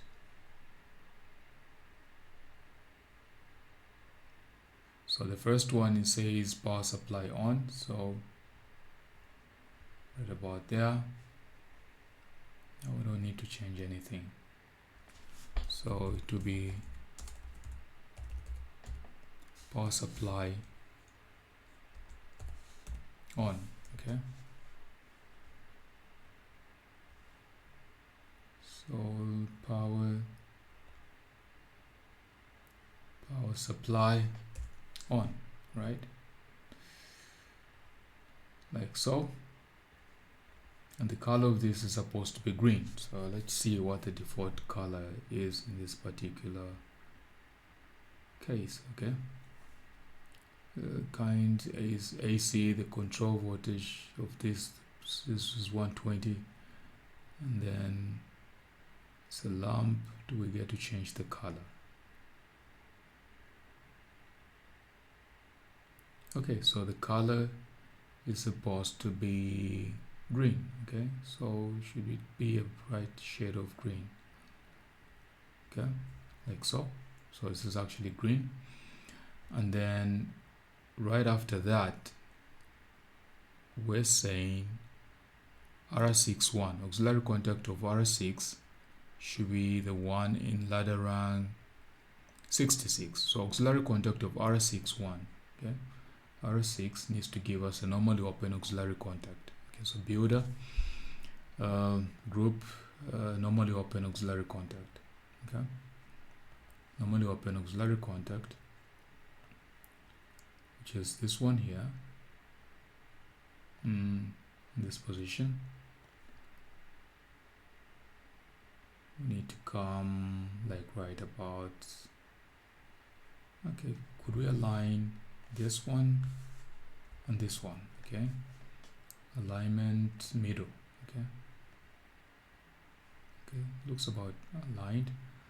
And then of course, anyway, everything will work out after this point, because I need to connect this end to one end of this other point. Okay, I need to connect it to one end of the lamp, okay, which is like right there. Okay, and then of course R1 as an auxiliary contact, as we have just created, needs to be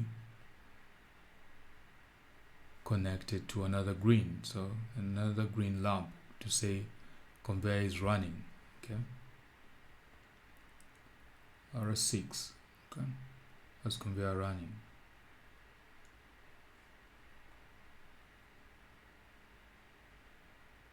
Okay, so RS6 as conveyor running, so we just need to connect it to a lamp. So we just need to copy this lamp, create a copy of the lamp,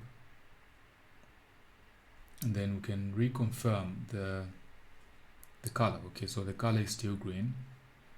So that said, we need to connect one end of RS6 auxiliary contact to one end of the lamp, and then of course the other end of the lamp connected to the other end of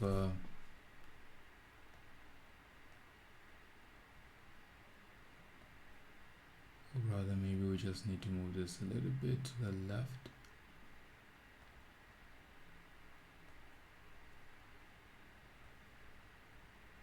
Okay.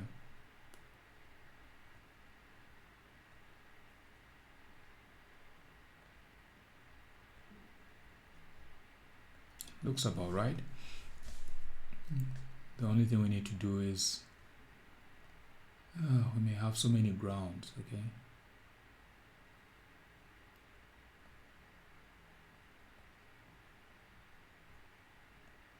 Okay, maybe two lumps can share a common ground.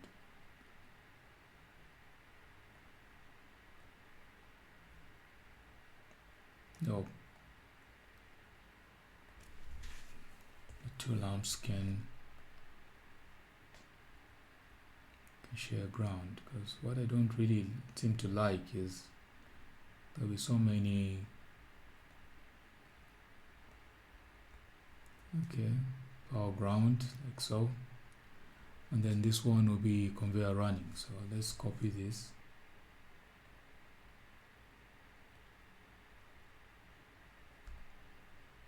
In that position.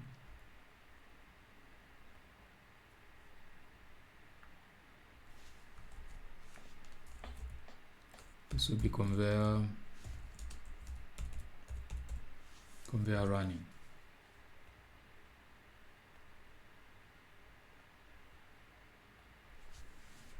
Okay, so this lamp here is conveyor running. Okay, and then if you look at the schematic, okay, if you look at the schematic, we're not really going to focus with RT1, RT2, RT3 and whatnot for now. Okay, I'm sure these are just like lamp test or something. These should be lamp test push button. So for now, we're not really going to focus on this. We're just going to focus on the main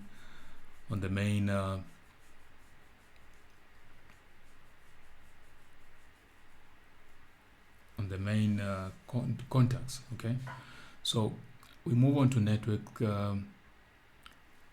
67, okay, which is dealing with an auxiliary contact of RF5 and then controlling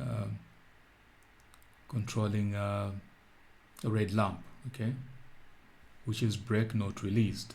RF5, we need a normally open contact of RF5. So this RF5, we need a normally open contact, okay. We need a contact group, and then we need a normally open contact. And then if this is done, that's what we need, okay.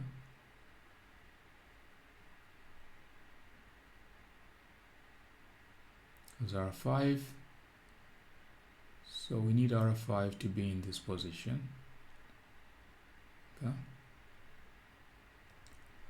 And then of course they're saying, according to the schematic, that breaks not released, so we need to copy this, and then we'll say breaks not released, okay, breaks not released. And then of course we need a lamp, okay, but now this lamp needs to be red, okay, so the lamp needs to be red. That's done. Then we need a ground. I'm not really going to bind myself to the one on top because it's really going to be messy. And how many of these do we have? 1, 2, 3, 4, 5, 6, 7, 8, 9, 10. 10. Okay, actually I've thought of a better of doing this. So 10 connections, junctions. So what is this? A junction requiring a special tool? No. Yeah, we can just take a junction block, okay.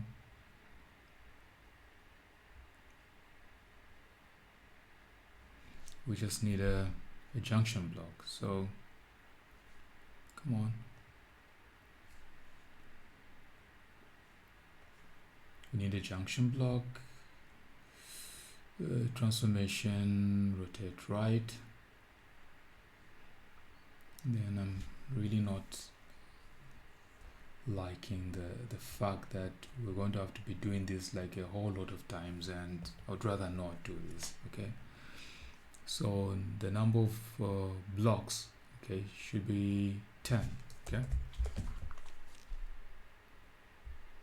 the number of blocks should be 10, and then we're just going to use this like so. So we're going to connect this point right about there, power ground, and then we use jumpers. Okay,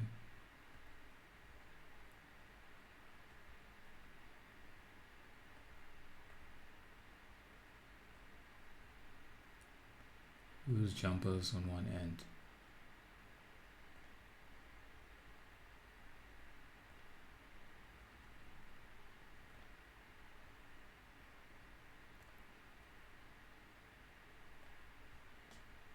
Like so, and then of course we just do this. Okay,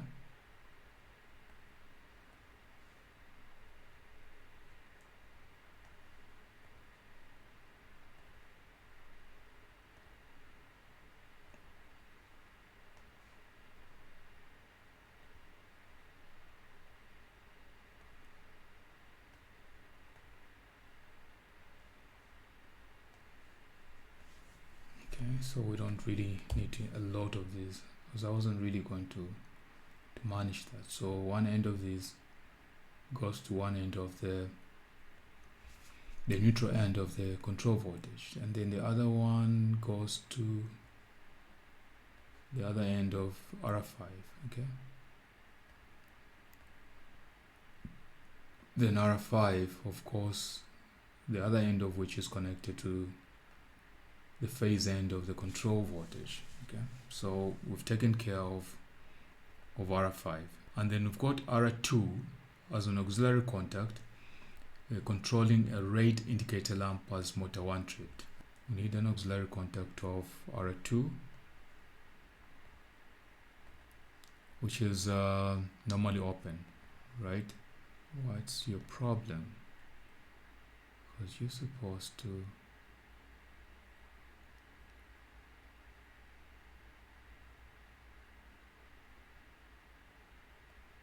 okay, I don't know how this is happening, but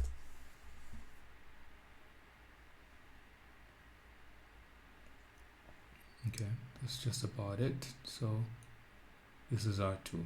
Okay, so R2 needs to be right about here. Okay,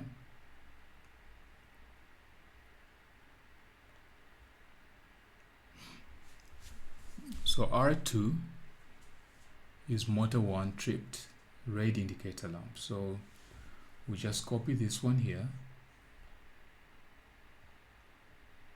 then we copy the label as well, and then we say motor 1 tripped. Okay,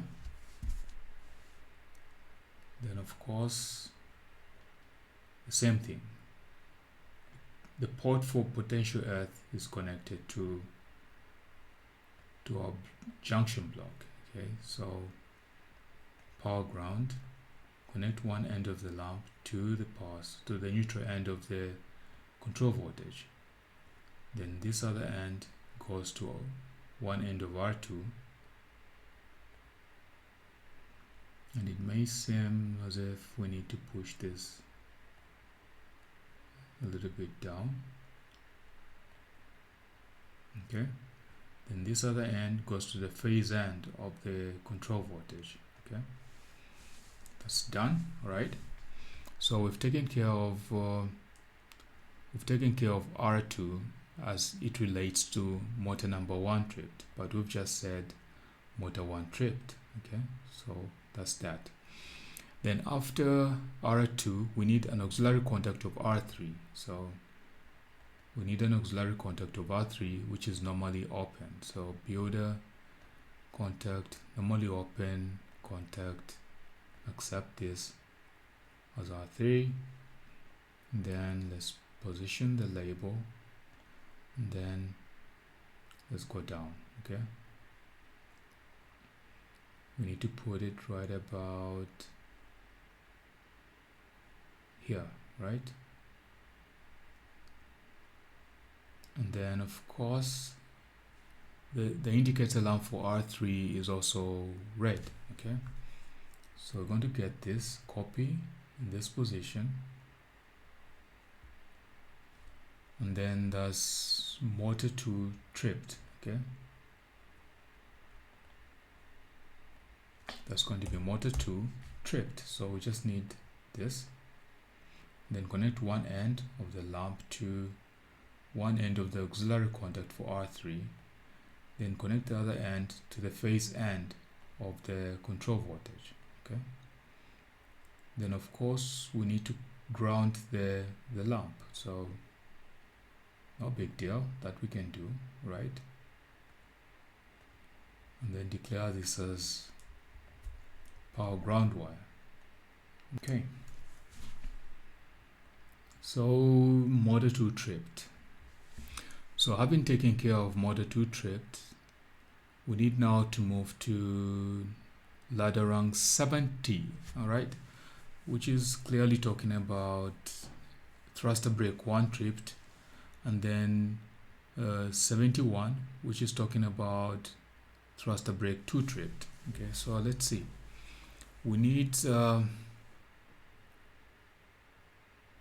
auxiliary contact for the overload and the earth leakage devices, which are normally open for the thruster brake. Okay, so to do that we need the power circuit. Okay, so we need to go to the thruster brake. Okay, we're in the right position, so we need auxiliary contact of the overload. So builder, we need a group, we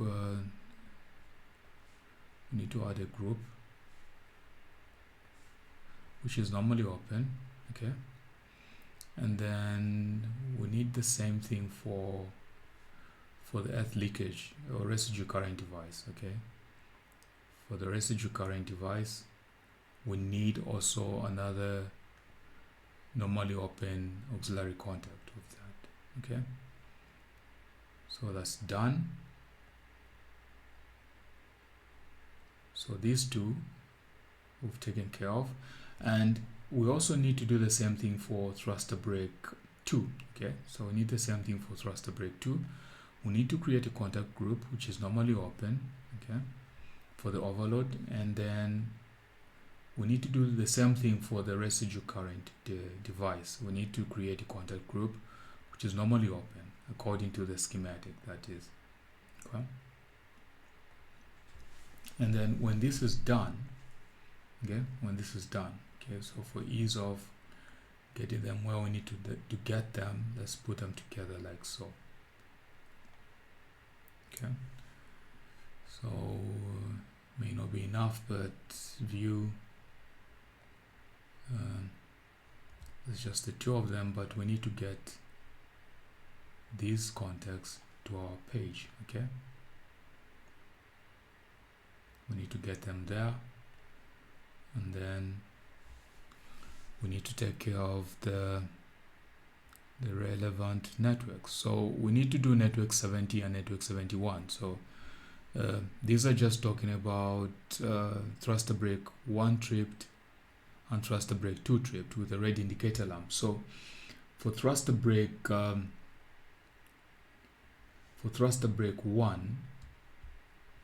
all we need is okay, let me put them like this: EL4 and OL4 are for thruster brake 2. Okay, these are for thruster brake 2, and OL, why was this now? This I'm not really sure about. Let's see.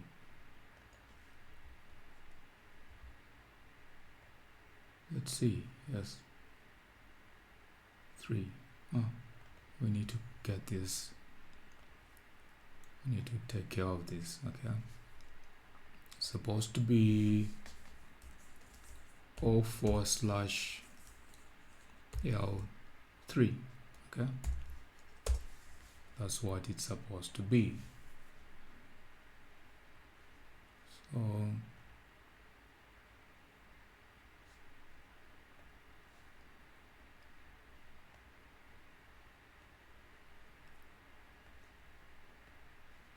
okay, that's taken care of. So O4/L3 connected across E4/L3. Okay,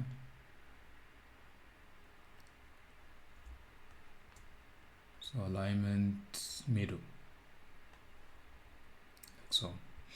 Okay, so ideally it's just that these are connected in parallel, controlling a lamp.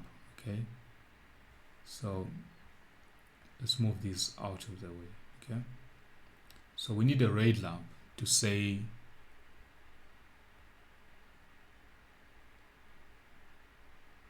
thruster brake 1 tripped. So we need to copy this and this, like right there, and then we'll say thruster brake 1 tripped. Okay, thruster brake 1 tripped, and then of course one end of this. Okay, this is our reference, and then alignment middle.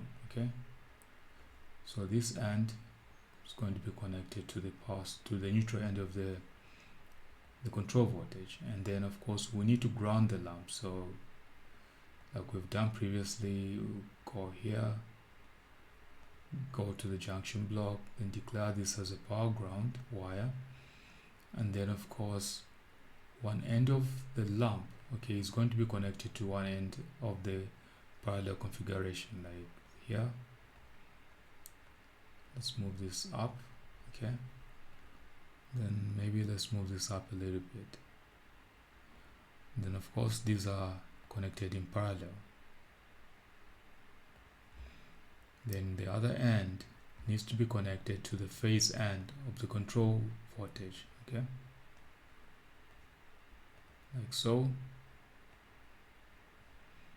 And then this is connected across from the overload. Okay, the earth leakage and the overload auxiliary contacts are in parallel. Okay, which is taking care of this part. The red lamp, thruster brake 1 tripped. Okay, then the next one after that is just thruster brake 2 tripped. Okay, now to lessen the level of work, we just do this. We're just going to copy this, then we're going to copy it down like so, and then we're going to copy this also. Okay, then we're going to zoom in, we're going to delete this, then we're going to replace with the, apparently we may need to move this a little bit down. Okay, just a tad little bit to just give us some space. Okay, just to give us some space. So this auxiliary contact of the overload for thruster brake 2 is in that position. The auxiliary contact for the earth leakage device is in this position. Okay, maybe we just need this moved up. Okay, so when this is done, we need now to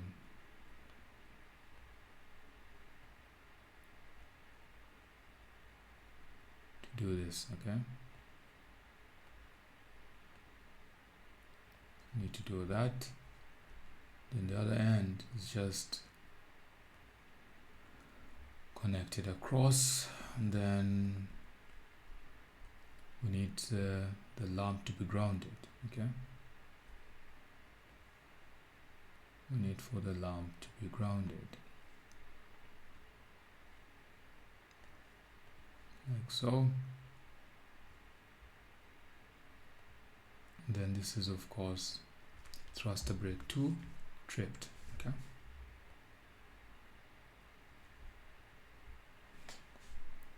so thruster brake 2 tripped. So we've done thruster brake 1 tripped, thruster brake 2 tripped, and then we're talking about in relation to the auxiliary contact for the thermistor or the thermistor device, okay, or the over temperature protection device. Remember we spoke about TR1 and TR2 as being physical devices which were responsible for monitoring the temperature of the main drive motors, designation M1 and M2. So those auxiliary contacts here are used as normally open. So we need to go back to TR1 and TR2 and get ourselves two auxiliary contacts. Okay, so TR1 needs to give us one normally open contact. Okay, for now we're just getting one normally open contact, and then TR2 also needs to give us a normally open auxiliary contact. Okay, so for now let's get rid of this, and then let's move it in that position so that we just move them at a go, right? So TR1, TR2. So we need to move these down.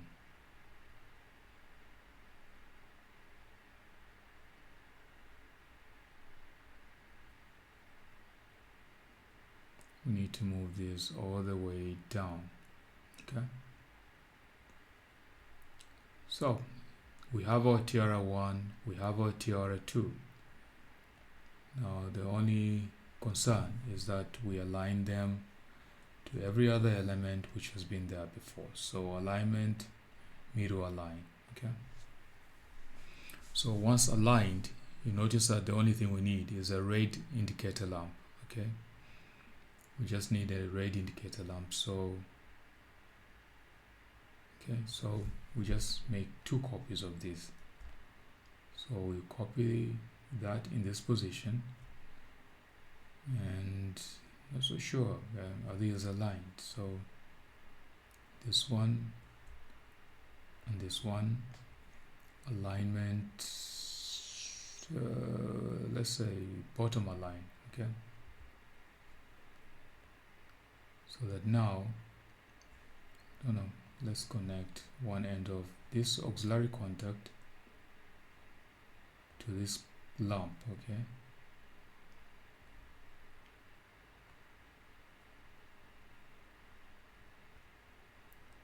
then of course we know already that we just need to have it connected to the neutral end of the control voltage or the control supply, and then of course the lamp needs to be grounded. Okay, that hasn't changed, still the operating procedure for that. Okay, so this is power ground wire. Okay, like so, and then of course we need to connect this to the phase end of the control voltage. We'll connect this also to the control end, rather the phase end of the control voltage, and then yes,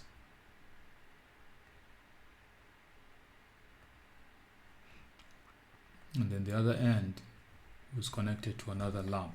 Okay, it's connected to another lamp, so we connect this end of the auxiliary contact for TR2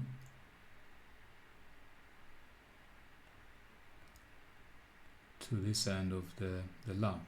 Okay, and then of course this other end is connected to the neutral end of the control voltage, and then of course, as always, the lamp needs to be grounded.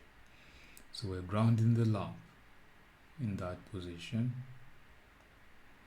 And then this is power ground wire.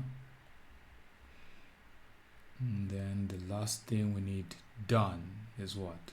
Okay, so let's see. I believe we just have one final point. Okay, so this other one is saying what is it saying? Lamp test ready. Okay, so the test, okay, so RT lamp test ready, RT. So these, all of these are auxiliary contacts of RT. Okay, so these are just auxiliary contacts of RT as a relay. Okay, so what we're going to do is we need a push button. Okay, I don't really need for us to be going all the way up, so switches, push button with make contact automatic return, we need this one. We're going to connect one end of this to the phase end of the control voltage test, or let's just say lamp test. Okay, lamp test. Okay, and then at the end of this we need a coil. Okay, we need a relay coil. Okay, so let's see. Control relay coils, we need this coil right here, and then this designation, I'm going to change the item ID to RT. Okay, going to change that to RT, and then of course connect one end to the neutral end of the control voltage. And then I'm seeing this has really been a little bit up, so let me just move it a little bit down. Then I'll connect this end to the other end of the lamp test push button. Okay, so now you've noticed that the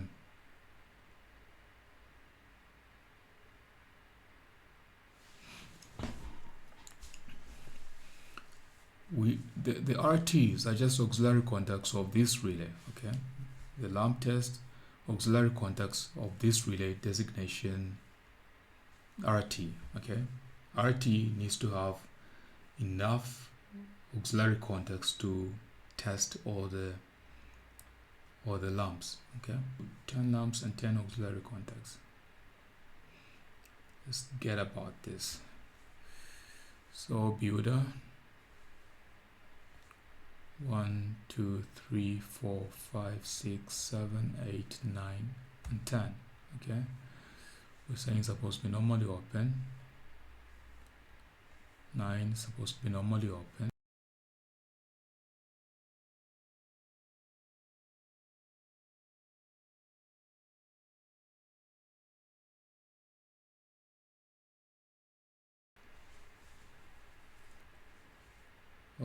All of which are actually just auxiliary contacts of RT.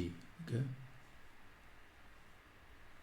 these are just auxiliary contacts of RT. Okay, so let's move them all the way up. Okay, let's close this. So the only thing we need to do now is allocate. So we need one right about there. Okay, we've got all this space. Okay, I'm thinking like right about mid span. Okay, so about this position.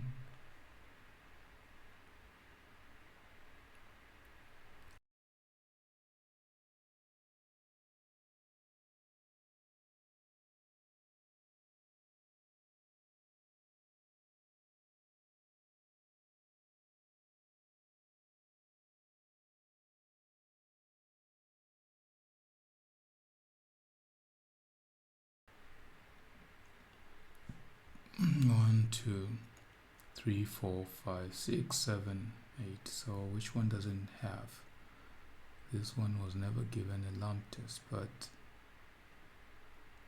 we want to take care of this also. Okay, and then speaking of which, I've noticed that we need one to say thruster brake contactors closed, circuit start circuit energized, which is what I think we haven't done. So this one needs to come right after tiara 1 and tiara 2, right before. Okay, this needs to come right before tiara 1 and tiara 2. We need C3 2 and C4 2. Okay, C3 and C. So talking about auxiliary contacts for the thruster brakes. Okay, we need a normally open contact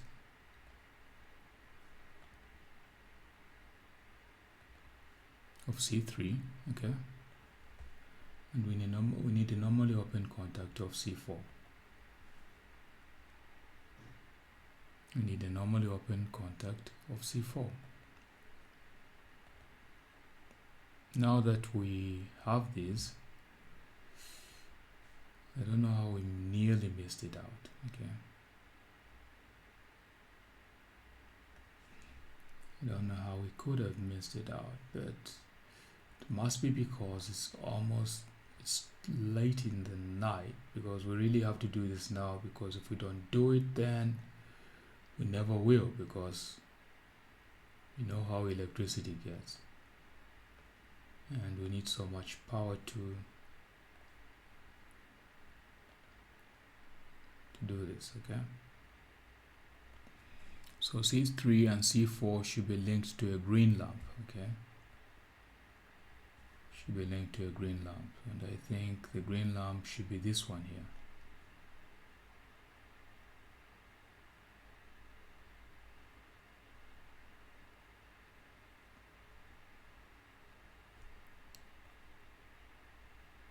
So C3, C4 should be linked to a green lamp.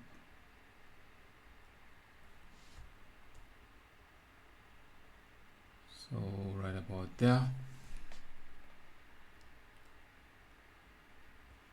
So we need one end of this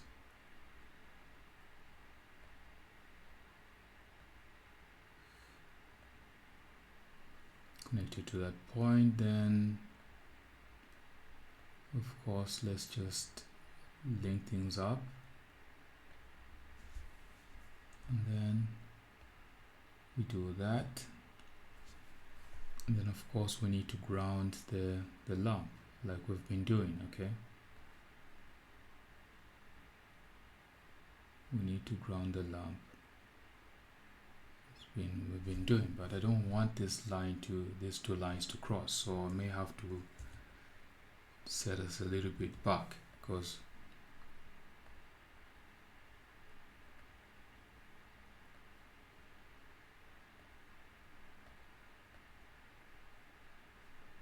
we need for this right here to come all the way up to this position. There's a power ground. Okay, then from this position, okay, not this position but the one on top, this one here comes to this position also as a power ground. Then this other position for the lamp gets grounded in this position. Okay, there's a power ground wire. Okay, so that's taken care of, and we set. But the descriptive thing for the descriptive label is thruster brake contactors closed, start circuit energized. Okay,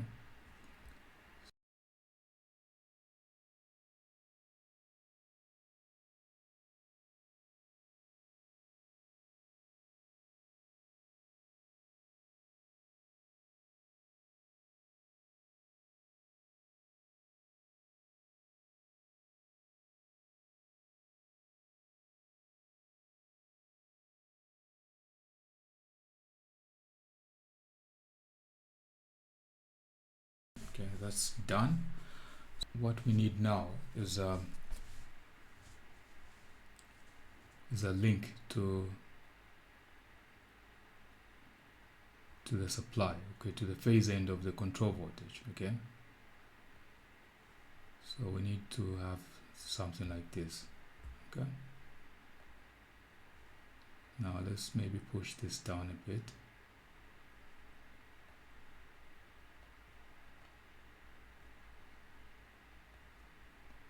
And then having done this, we can of course go there. So we just need to link these parts up, okay. We just need to link them up.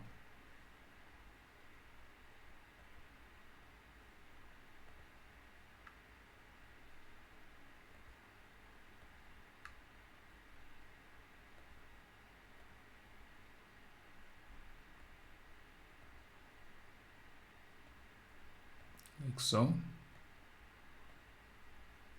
okay.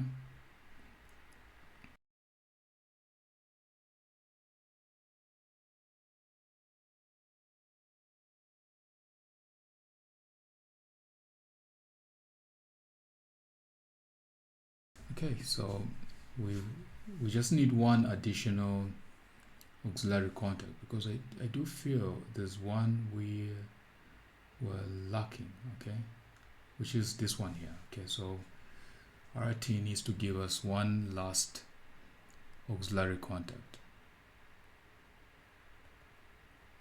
which is normally open.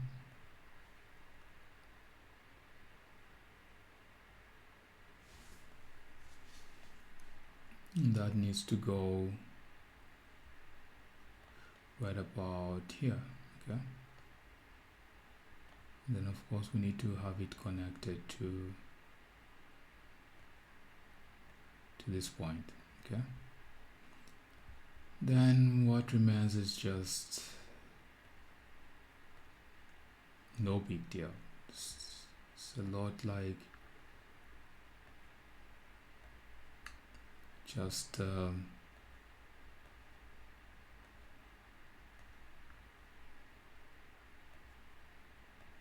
this, okay. So now this is exactly the way this other one is, okay. This is exactly like this. So we are done with this. Now the only other point is, remember we did leave out some auxiliary contacts across the start and stop push buttons, because in this section we needed normally closed contacts of R2 and R3. So R2 needs to give us an auxiliary contact, so which is normally closed, okay. So normally closed contact of R2, okay, and then of course we need a normally closed contact of R3.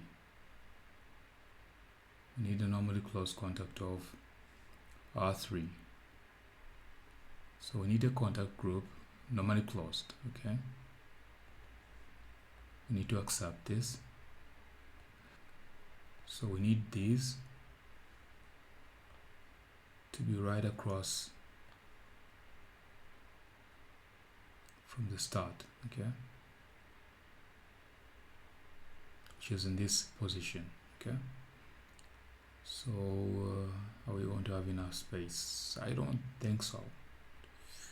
We may have to make some adjustments.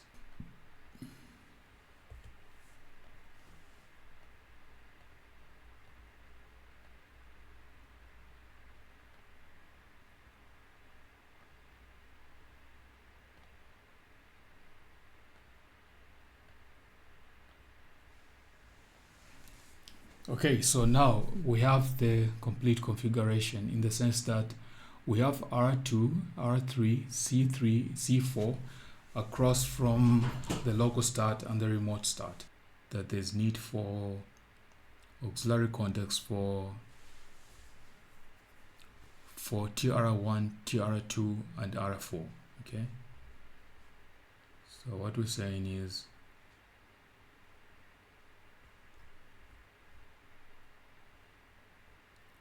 TR1, TR2, and TR4. Okay, so TR1 needs to give us a normally closed contact. Okay, so TR1 needs to give us a normally closed contact, and the same thing for TR2. Okay, that we need to get a normally closed contact. And then of course we need R4. Okay, we need R4, so we need R4 to give us a normally open contact, but I do feel we've already included R4, so we're good with R4. Okay, so R4 is there, so what we just needed was TR1 and TR2. Okay, so we needed these two contacts, TR1 and TR2. We needed them in that position.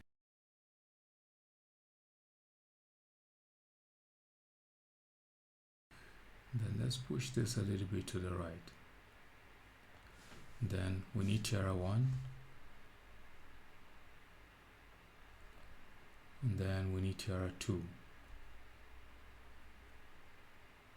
Okay, so now what we have is TR1, TR2, R4, and perhaps we need R5, which is normally closed. Okay, R5 to give us a normally closed contact. Okay,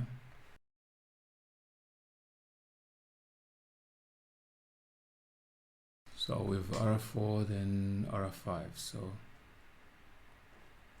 we need for this to be here with R5. Then let's maybe spread this out a little bit. Okay, all right, so this is exactly the configuration that we've come up with. Okay, we've basically translated the whole schematic from the printout into the Automation Studio equivalent document, with the sole benefit that we get to see how this circuit operates. So hopefully I'll see you in the next section. So cheers.